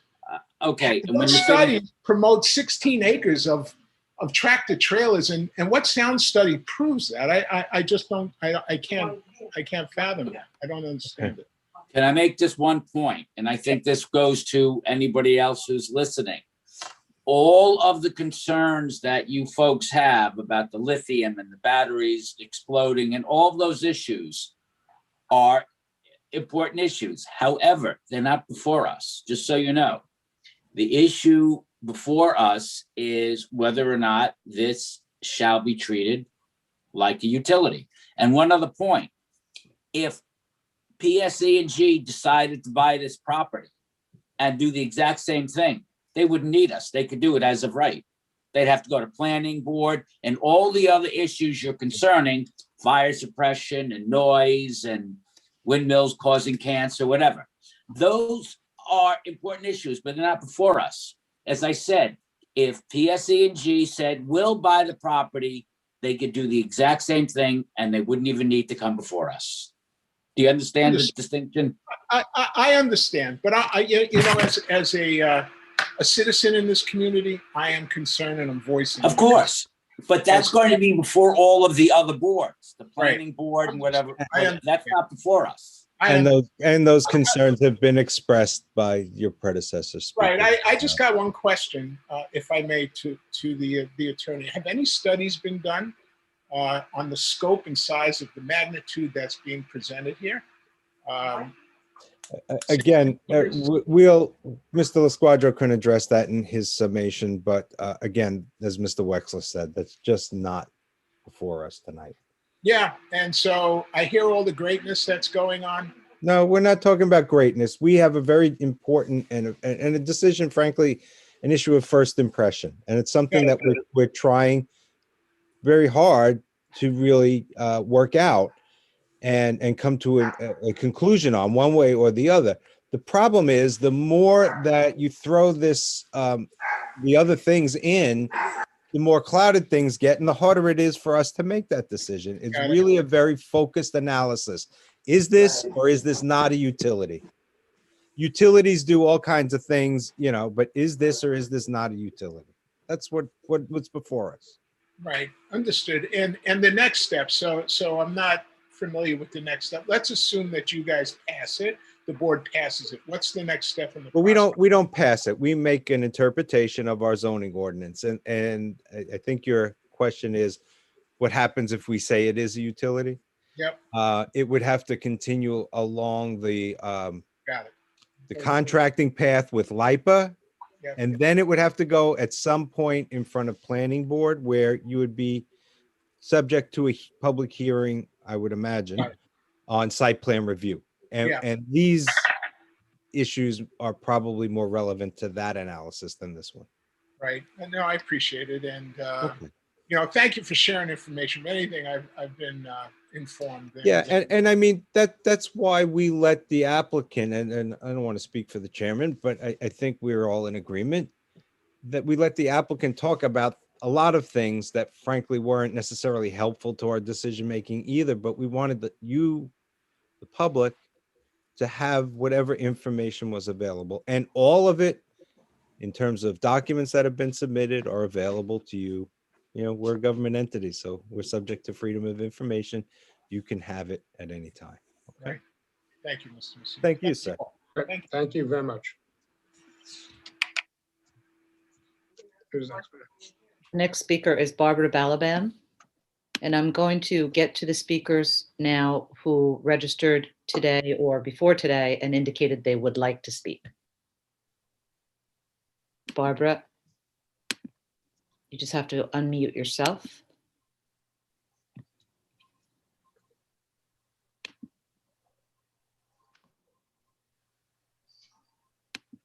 Okay, we see you. Now you just have to hit that little microphone button. Not yet.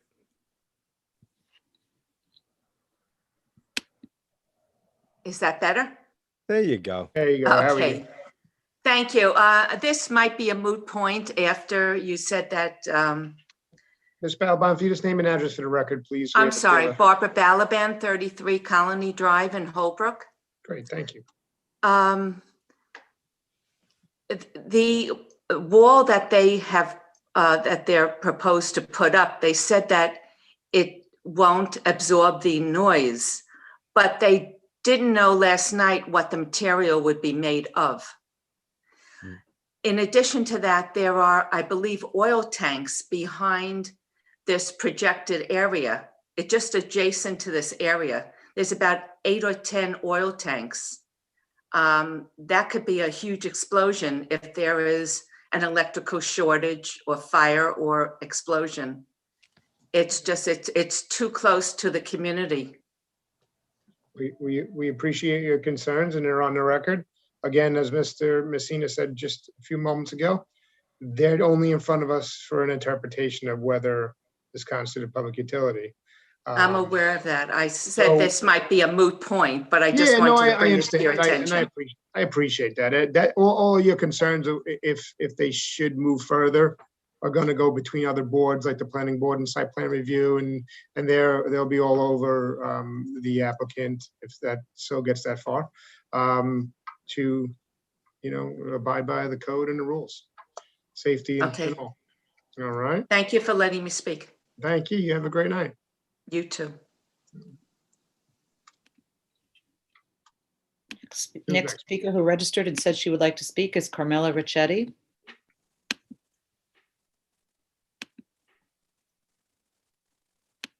And she has been asking questions in the chat. Carmela? You'll have to unmute yourself.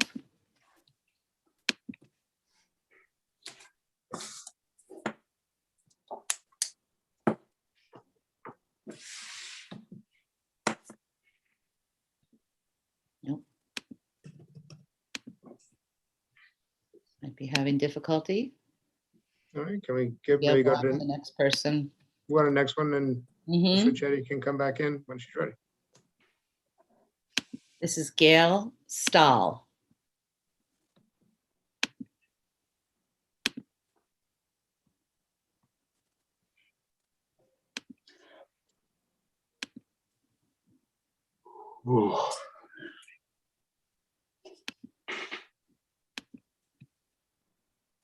Coming.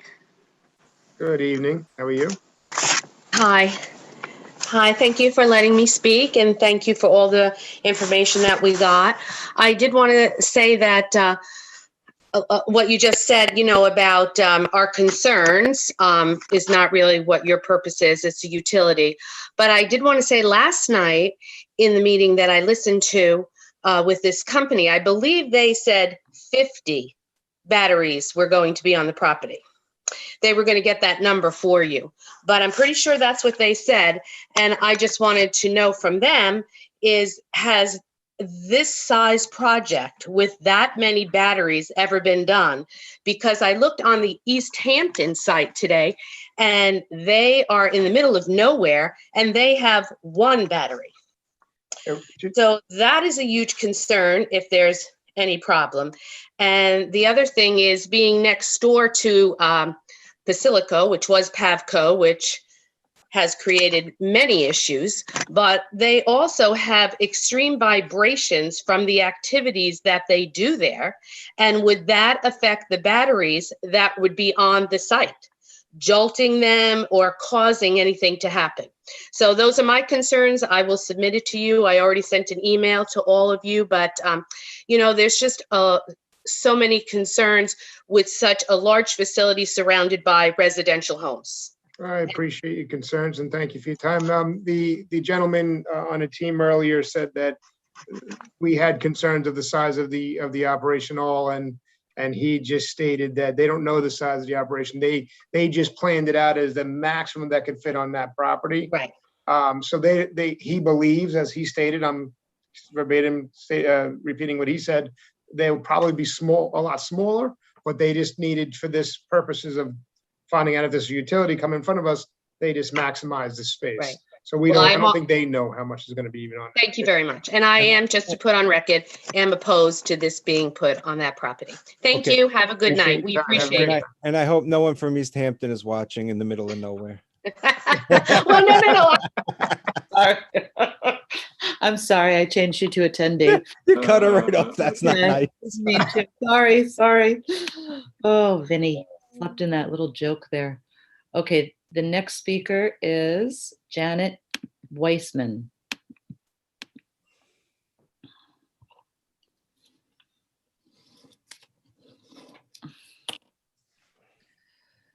Janet.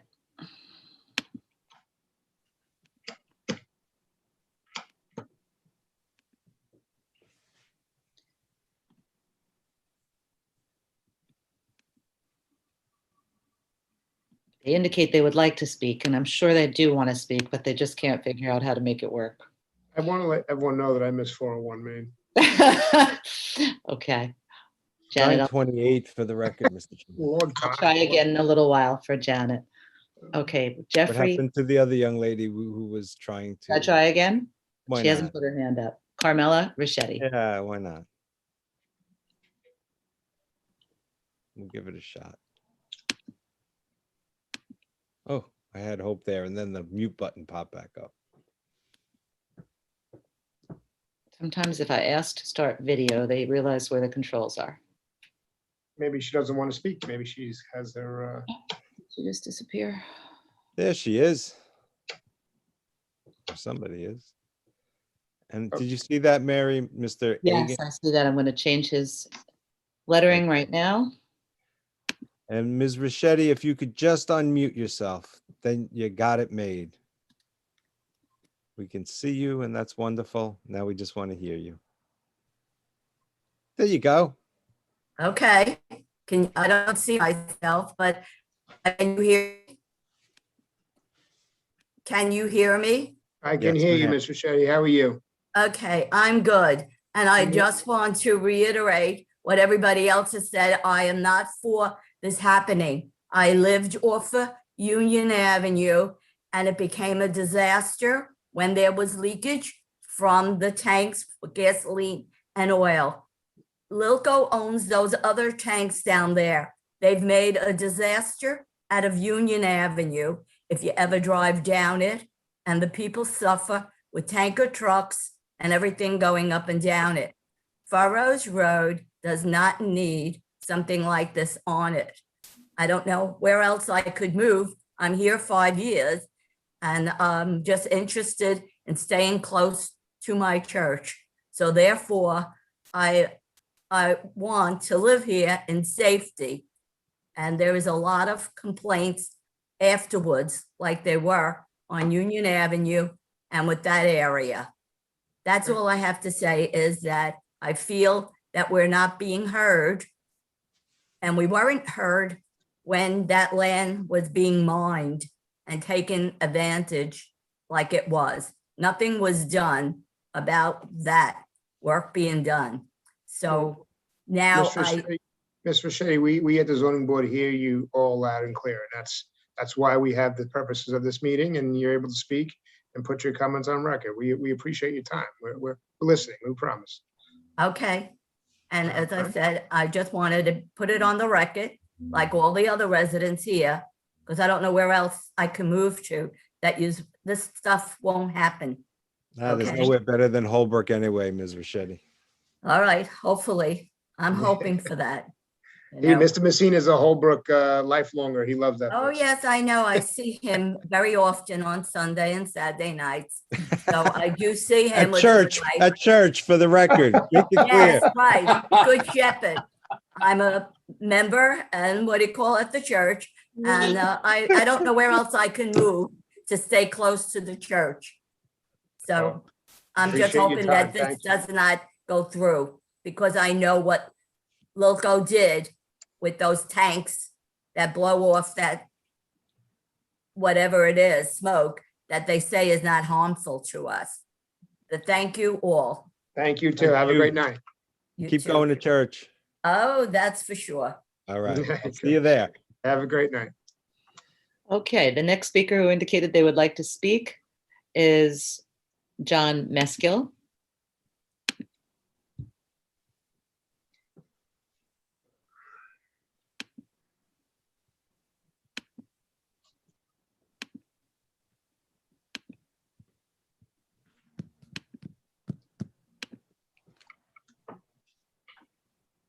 I think we got him. There you go. Just have to unmute yourself. Well done. Good evening. You hear me? Good evening. How are you, sir? My wife's in charge of the controls, so Like everything else, sir. If you don't mind, just name and address for the record, and if your wife would like to speak, if we can have her name also.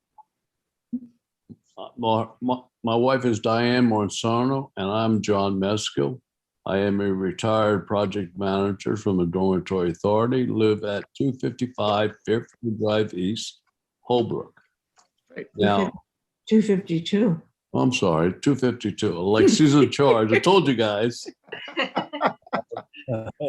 He wanted the house at 255, but she wouldn't let him get it. No. I got this information yesterday at, I don't know, around 11 o'clock, and it was a conglomeration. And so I did get all the true facts, and I looked at the submittals, and I had a windmill and had a battery storage. And so I had to simulate my questions based on what I had. But listening to the presentation tonight, it seems to boil down to two phases. The first phase is this a utility? Right. Okay, and that will work out in the courts, the systems, and the engineers and the board. The second phase is, why is it here?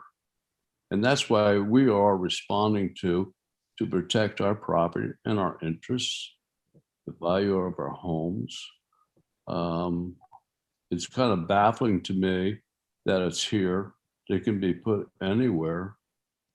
I'm concerned about the traffic, noise, the potential fire, the potential hazard.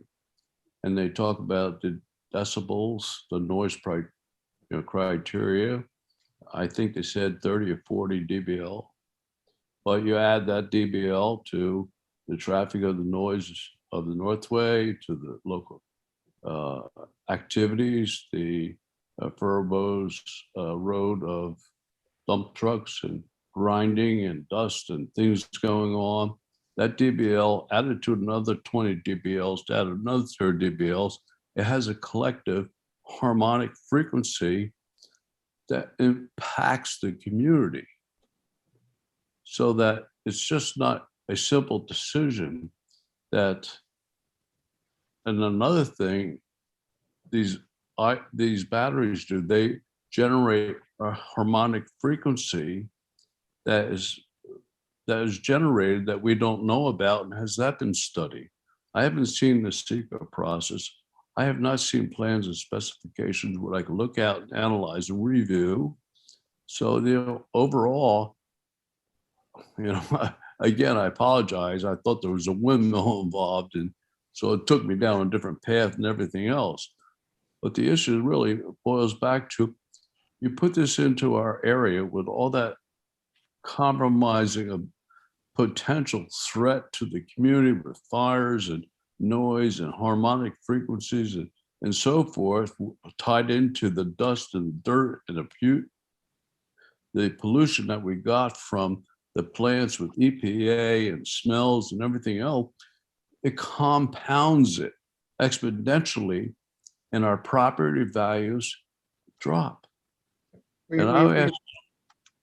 We appreciate all your concerns with that. And as we said earlier too, they're, as you know, they're in front of us for an interpretation, whether it's a public utility or not. And if they should move forward, they have to do many more boards, planning board, site plan review, engineering, all that jazz that they have to pass, and there'll be more public hearings and all that jazz. So we totally appreciate your concerns, and you're on the record with all of them. It's just, unfortunately, it's something that's just not in front of us tonight either. We were listening to the applicants so we can learn a little bit about what's going on here too, because we're learning just like you're learning on this situation. John, yes, I understand. And I've done this process for 40 years. Okay. So do you think it's a utility, sir? Pardon? Do you think it's a utility? I need, like any person, any engineer needs the data to evaluate it, to really look at it before I make a blanket statement. And so do we. And that's why we're here. And I'm granting you that I want you to, but that's not the issue that I think that we're confronted with. We're responding to how does it impeach or confront our community, is that we want to give you that information, because I'll ask everyone on the board, would you want this 400 feet from your house? How far do you live? We're trying to figure that out too, sir, just like you. Okay, well, let me finish. Do any of you live 2,000 feet from the site? So as you go back, and I want you to make the logical decision, because this facility can be moved to a location elsewhere out of the community, and let them buy a bigger extension cord. Come on, guys. We all appreciate reconfigure things and so forth, but our children, our community, the value of our homes, how many people know within 1,000 feet how many houses are here, and the value of their homes, and what will be the drop in the value of their property based on a complex industrial facility right under their feet. 20%, how many houses? 2,000 homes, $500,000 home, 20%, $100,000. This is our home. We're all going to get impacted right in Holbrook. So put it out in the field. I happen to believe in a lot of this stuff, and I study a lot of this stuff, but it's not about whether it's good or bad. It's about why is it here is the issue to us. We appreciate that, and we have it all on record, and we're going to be taking more information in and researching it ourselves. We appreciate your time, though. Thank you you very much. Have a good day, guys. Have a great night. Next speaker is Steve Gill.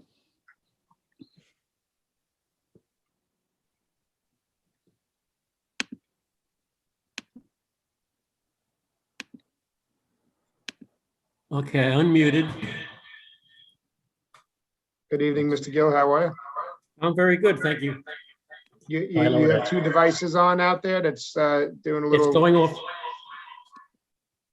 You got to show one of them off if you don't mind. Okay. Okay. Sorry about that. Good evening. Good evening. I have a couple of questions, just real quick, because I didn't hear any answers on them. Then I'll get off the line. I didn't hear anything about if there's a fire. How toxic is that stuff? Question. I don't know. I don't think it's good, because I've seen the batteries from a computer melt and burn in a room, and it's not pretty. It leaves like a dust all around the place. So what's in that? Second of all, what do they use to put out a lithium battery fire? I don't know the answer to that either. Can anyone answer that? I don't know that either, sir, but I'm sure the applicant. I just figured I had to turn the video on. Sorry about There you go. that. Not a problem. There you are. How are you? Can you hear me? We can hear you, yep. And we can see you now too. Can you hear? You can't hear us? Can you hear us? Yeah. Sir? He was going along so good too. Yeah. We can't hear you anymore, sir. We see you. And now his Cannot hear screen is you. frozen too, so we, Yeah. I think we should move on, Ms. Pissarro, to the next speaker, and if he wants to get back in, we can. You know what, I'll leave him there at the panel, and just in case he starts speaking again, and I will move in. Janet Weissman, who we tried before, is writing to us in the chat. So Janet, let's try one more time, because you were asking questions and you did indicate you wanted to speak.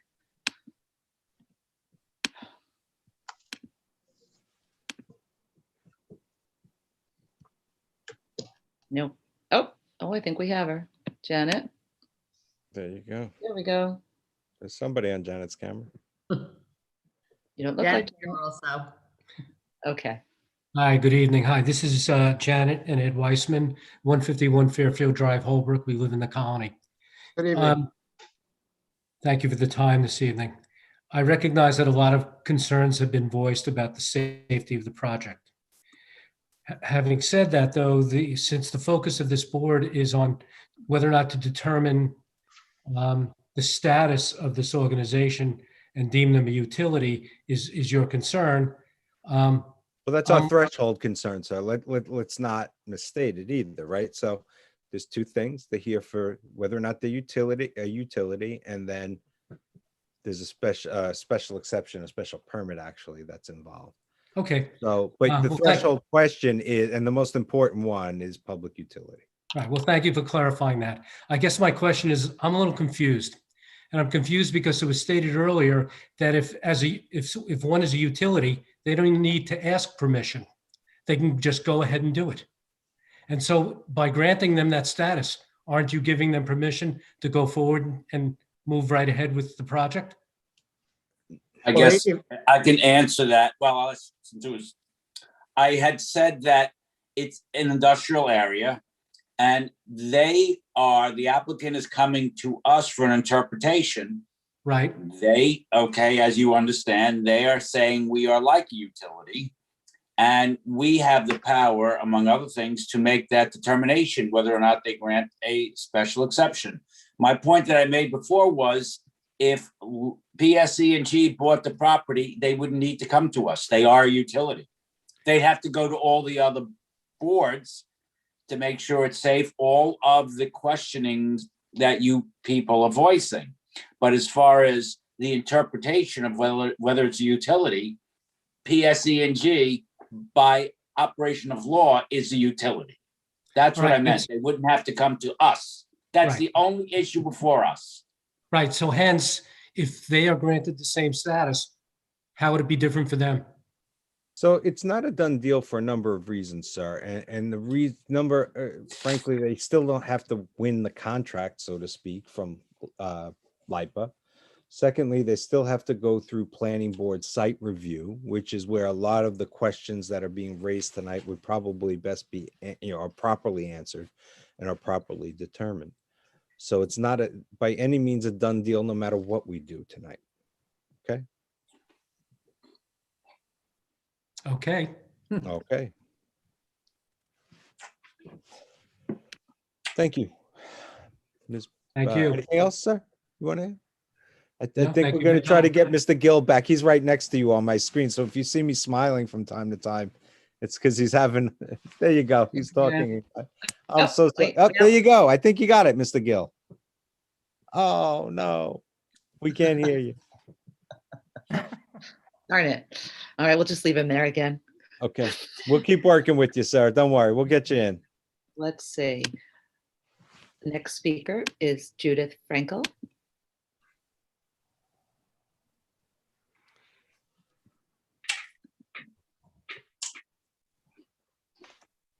Where is Judith? There we go. Judith, I'm asking you to start your video. Yeah. There you go. Oh, we're here? You're here. We're here. Well, we hear you. We just can't see you. Oh, okay. Well, And that's now all we right. see you. There you go. There you go. I had a lot of questions, but you went over them already. But two things really bother me, aside from everything else, that they couldn't give you an exact number of how many of these batteries were going to be there.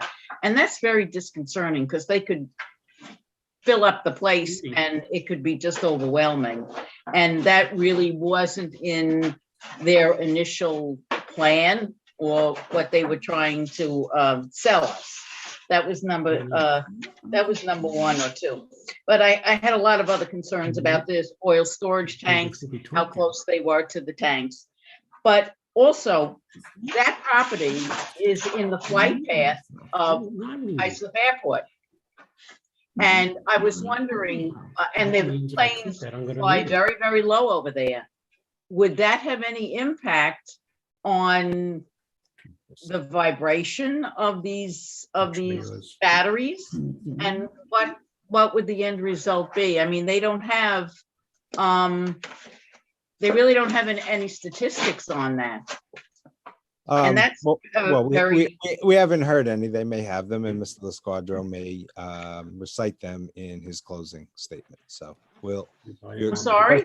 Your question is well taken, and we'll try to get you an answer. Okay. Yeah, I'd appreciate that because nobody else has brought that up, but that is a concern, that it is in the flight path of the MacArthur Airport and planes go over there all the time. This is Bob Hamilton. Judy and I are together.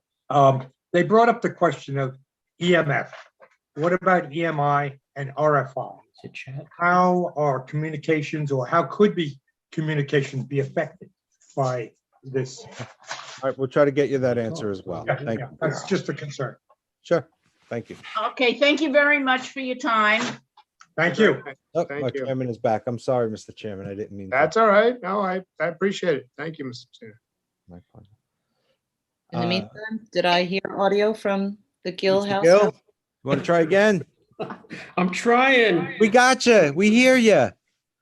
Terrific. Quick, make your point before it goes away. So I just had to, thank you for taking my call. 177 Colony Drive, Holbrook, right across the street.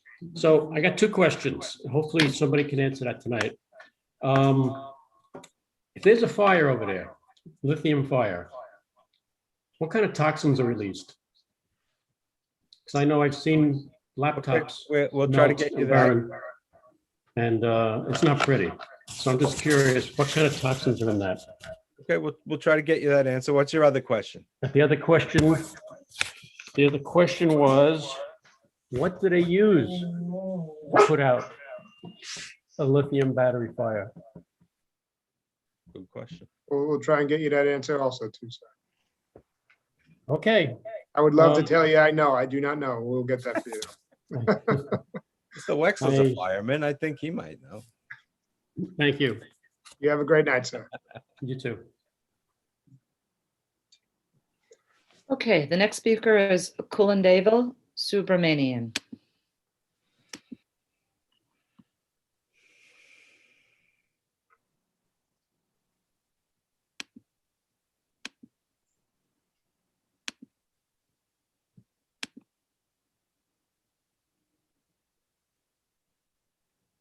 Are they in there or no? Yep. You're in.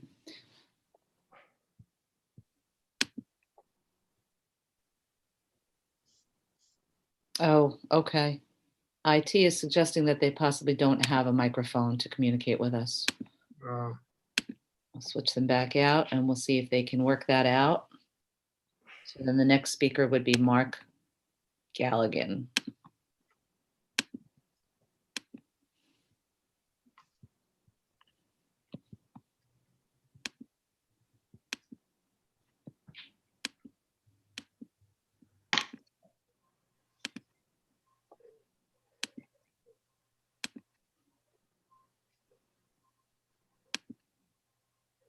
Mark, can you hear us?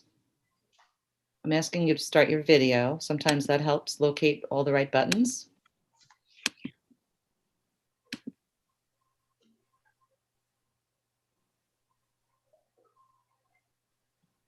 Okay. I'll move Mark out for now, and Trisha Fenty, you're up.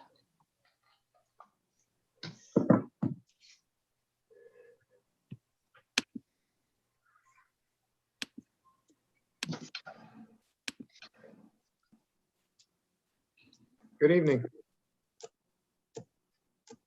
Can you hear me? We can hear you. How are you? All right, good. Thank you. My name is Trisha Fenty, and I live at 128 Colony Drive. I live in the colony right across the street from this site. I think tonight, I understand the decision that's before the board tonight, but I think tonight everyone's main concern, or one of the big concerns, was fires, explosions, that kind of thing.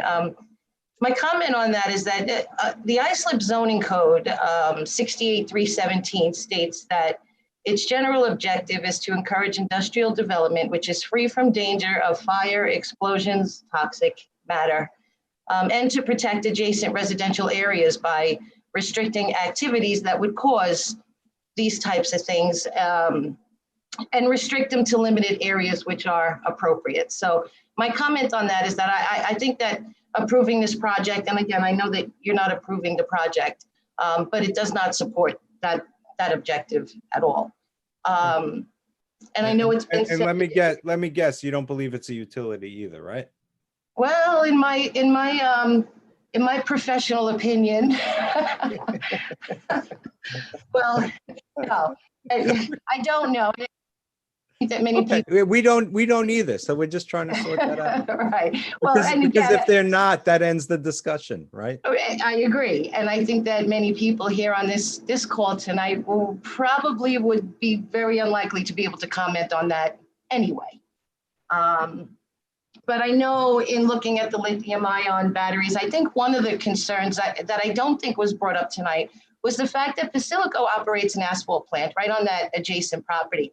And you guys may not be aware of it, but I know that the DEC is, and I know that maybe some town officials may be aware that there's been many resident complaints over the past couple of years about booms or ground vibrations coming from this property that literally was shaking some of the houses nearby.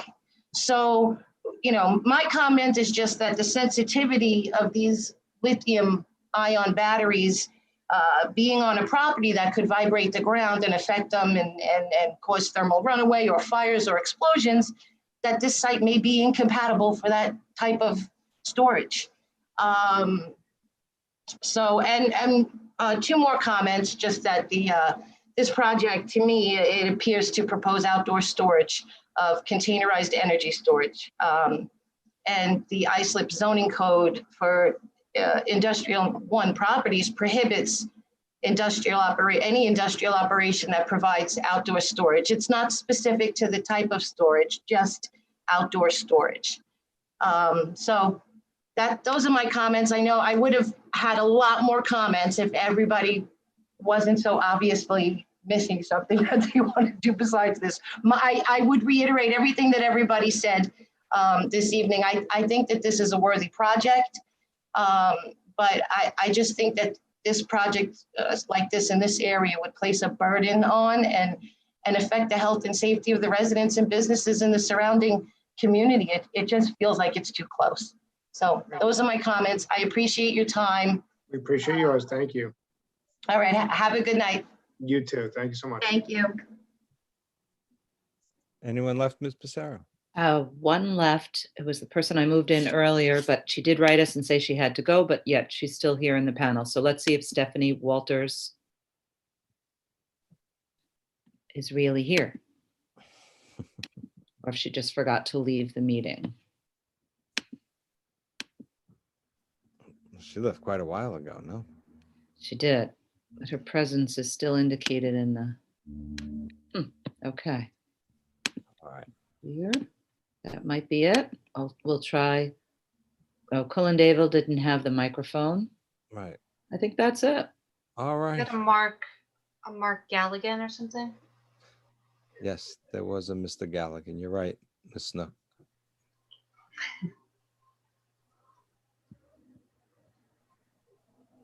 And you see him where? No. You brought him in, remember, and you put him back out okay. because he couldn't get it going, whatever it was, a microphone, camera, both. Well, if you guys want to try Elizabeth Galligan, maybe she could explain what happened. Where is Mark, Elizabeth? Let's see if Elizabeth can unmute herself.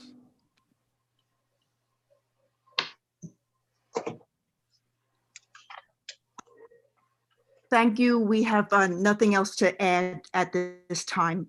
We appreciate being offered to speak. Great. Thank you very much. Thanks for hanging in there with us all until this late hour. The right decision for us. We're counting on you. Thank you. We're going to try our best. Okay.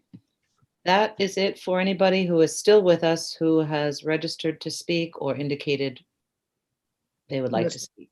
Mr. LaSquadro, would you like a brief closing summation, maybe a few answers, very brief, if you don't mind? That's what I'm thinking, Mr. Chairman, that I think I can sort of run through in summary fashion, since, as you pointed out, many of the questions did repeat themselves, or they touched upon topics that were similar in nature. So in no particular order, but trying to keep it chronological. We heard several times, what's the benefit? Why is it good? Well, a very clear fact is that this is industrially zoned land where intense uses are permitted. It could be transfer stations. There could be asphalt plants, such as we've seen and is referenced by residents. There could be concrete crushers. And there could be then the emission and dust and particulates and all the things that come with that. Plus, as has been pointed out by the residents, there's reference to truck traffic and how that's a burden on them. And all of those things can happen and do happen, in fact, in this immediate vicinity on this property and surrounding properties.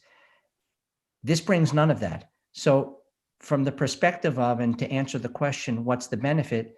It's the most benign use that's conceivable under the applicable zoning. And further, there will be no traffic, and there will be no noise, and there will be no emissions or fumes or the particulates or other things, or the vibrations and all the things that people rightfully have expressed concerns about and have said impact their lives. This will not bring any of that. Further, in addition to the very benign, essentially zero impact proposition that this use is, it brings significant revenue to the community without those burdens, because this type of use is rated very high. And so from a revenue perspective for the town and constituent districts, special districts, if you will, the school district, there's a significant benefit that will come to the immediate area and to residents if in fact the project is selected and it's awarded by LIPA. That leads me into another point, which I know has been said several times, but I know Mr. Messina, you pointed this out. Chairman, you pointed this out. I know Mr. Wexler did as well. This is just one step in a process. The inquiry here is quite narrow, as is the focus. We just wanted to make it more expansive than, quite frankly, as you've pointed out, it needed to be, because we thought that transparency was the best approach here. Following up on our outreach to the community, we thought that the ability for people to hear more and to learn more and to have all of the different reports available. And by the way, to Ms. Fenty at the Colony, the reports that have been filed with the board have also been made available for all of the residents as well. With respect, How would they get those, Mr. LaSquadra? well, we provided them to Ms. Fenty for distribution to the I see, residents of I see. Colony. Okay. So Thank that's you. already been done by email. Thank you. Thank you. I'll just hearken back to the very narrow legal analysis. With respect to a company that contracts with or stands in the shoes of an energy utility, LIPA, or the Suffolk County Water Authority, or a sewer district, or telephone companies, with respect to cellular telephone companies, companies, et cetera. Quite frankly, the law and the authority on it is very well settled, which is why we rely on what we submitted in the memorandum. And also then we further rely upon the one particular case that we just cite as a reference, although there are many, from your own records going back to 2017. But clearly, the applicant stands as a public utility as the law holds it to be. There were several questions with respect to fire and fire suppression and analysis and outreach to the fire department. And what I wanted to say in that regard follows up, Mr. Messina, on what you mentioned, as did the chairman, and that is there are many levels of inquiry here. This would go before the planning board, again, as you said, if LIPA in fact issued the award, which we can't predict or speak to. And that also parenthetically relates to somebody who mentioned, why is LIPA not here? Well, that would not be appropriate for LIPA. LIPA can't indicate who may or may not be issued an award before an award is even contemplated. That would be showing favoritism, which is what the process is designed to root out, right? Yes, sir. But with respect to fire safety, we know that there will be a very robust process. There will be a very pointed and detailed analysis engaged in by the town fire marshal. I understand that that process involves the fire marshal integrating the local fire department, plans, training, updates on the technology, outreach, action, not just training by way of material, but actual visits on site. All of these things are required to be done. And so, as you said yourself, and as others have said, that would be part of the process that the planning board would spearhead, led by planning staff who would coordinate all of the many layers of review, all of which would have to happen here, could not be avoided under any circumstances. Just wanted to make that clear. I know there were questions also, and we'll try to just answer them jointly with respect to the nature of what would happen with fire. How is it contained? Is it contained? Well, it is contained. I'll just very quickly call upon Bill Miller, who is an engineer. And Bill, if you could just reiterate those points very quickly, just so the board can have those answers, because several members of the audience, several members of the public did mention that issue. He's got a minute. 60 seconds. Yeah. Go ahead. The containers are totally sealed. As I mentioned, there's no access doorway to be entered. It was among the lessons learned. There's an onboard system that will identify thermal runaway. It'll identify smoke. It'll identify flame. And it will trigger systems to inside the container to extinguish those. At the same time, simultaneously, send an alarm to the Holbrook Fire Department. And what substance is used for the fire suppression, Mr. Miller? A whole variety there, and please don't think that I'm being evasive, but basically, the substance starves the container of oxygen. That's how you put out, a fire. And there's different patents on different agents to do that. So you put out a battery fire using primarily oxygen? No, to starve the oxygen. Oh, starve the oxygen. I'm sorry. I didn't hear it. I'm sorry. Fire. That's why it didn't make sense to me. I know. Okay. Sparking All right. oxygen. Thank you. Can't have a fire without oxygen. Amen. So, and thank you, Bill and Mr. Chairman. Another question that was raised on several occasions was the issue of vibrations.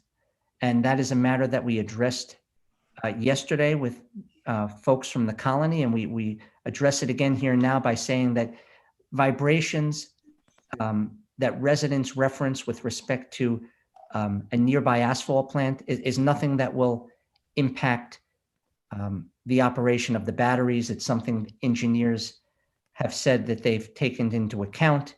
And remember that it goes on a foundation or a slab. So any vibrations, to the extent that they're meaningful, and I just can't really speak to that, but it's not something that the engineers have said will prevent them from properly siting the project. Wanted to mention that as well. I know there was a resident who spoke about tanker trucks and how, and I believe it was maybe Miss Ricchetti who said that with respect to Union Avenue and tanker trucks and how that became a burden. But the key point here is that there will be no trucks and there will be no traffic. And the project and the site will not need parking, and there will not be traffic that comes from it. And there will not be any congestion, therefore, that's generated along Furrows Road, as opposed to other uses on Furrows Road, which generate significant congestion and noise from trucks that start maybe at 5 or 6 in the morning, as residents have described it to us. The only other point that I would add is that vibrations also were mentioned as from what might occur from a plane or from planes overhead, and our engineers have assured us that that is just not an issue that would impact the functioning or the viability of the site. Mr. Chairman and members of the board, I believe in essence that covers the essence of the questions. They sort of covered broad categories, and I've tried to put them together to just address them in that way. If there's anything that you believe that I've missed or you'd like us to address further, we're certainly available to do that. Great. I appreciate your time, and I think all the questions, I believe, have been touched upon. Thank you, sir. Does anyone else have any further questions? Does the board have any further questions? Mr. Messina, I'll take a motion. Chairman, I move that we reserve decision. Second. All in favor? Aye. As you all know, we have 62 days by law to render a decision. We'll do the best we can. Thank you, sir. Thank you and all the members of the board for your time tonight and for hanging in there. Thank you. Can I ask a question of everyone, because I'm sure we'll start getting inquiries tomorrow. The record's closed? Record is closed. Yes. Everyone Yes. has the opportunity to request whatever documents from the record they wish. And should they request it, no responses will be accepted, correct? Because the record. Correct. Record is closed. Thank you. Thank you all again. Thank you. Thank you. Ms. Pissarro, any other business tonight? Even if there was, I wouldn't do it. You're a very Good. wise Can we woman. go? Mr. Chairman, I move that we adjourn. I second. All in favor? Aye. Aye. Have a Thank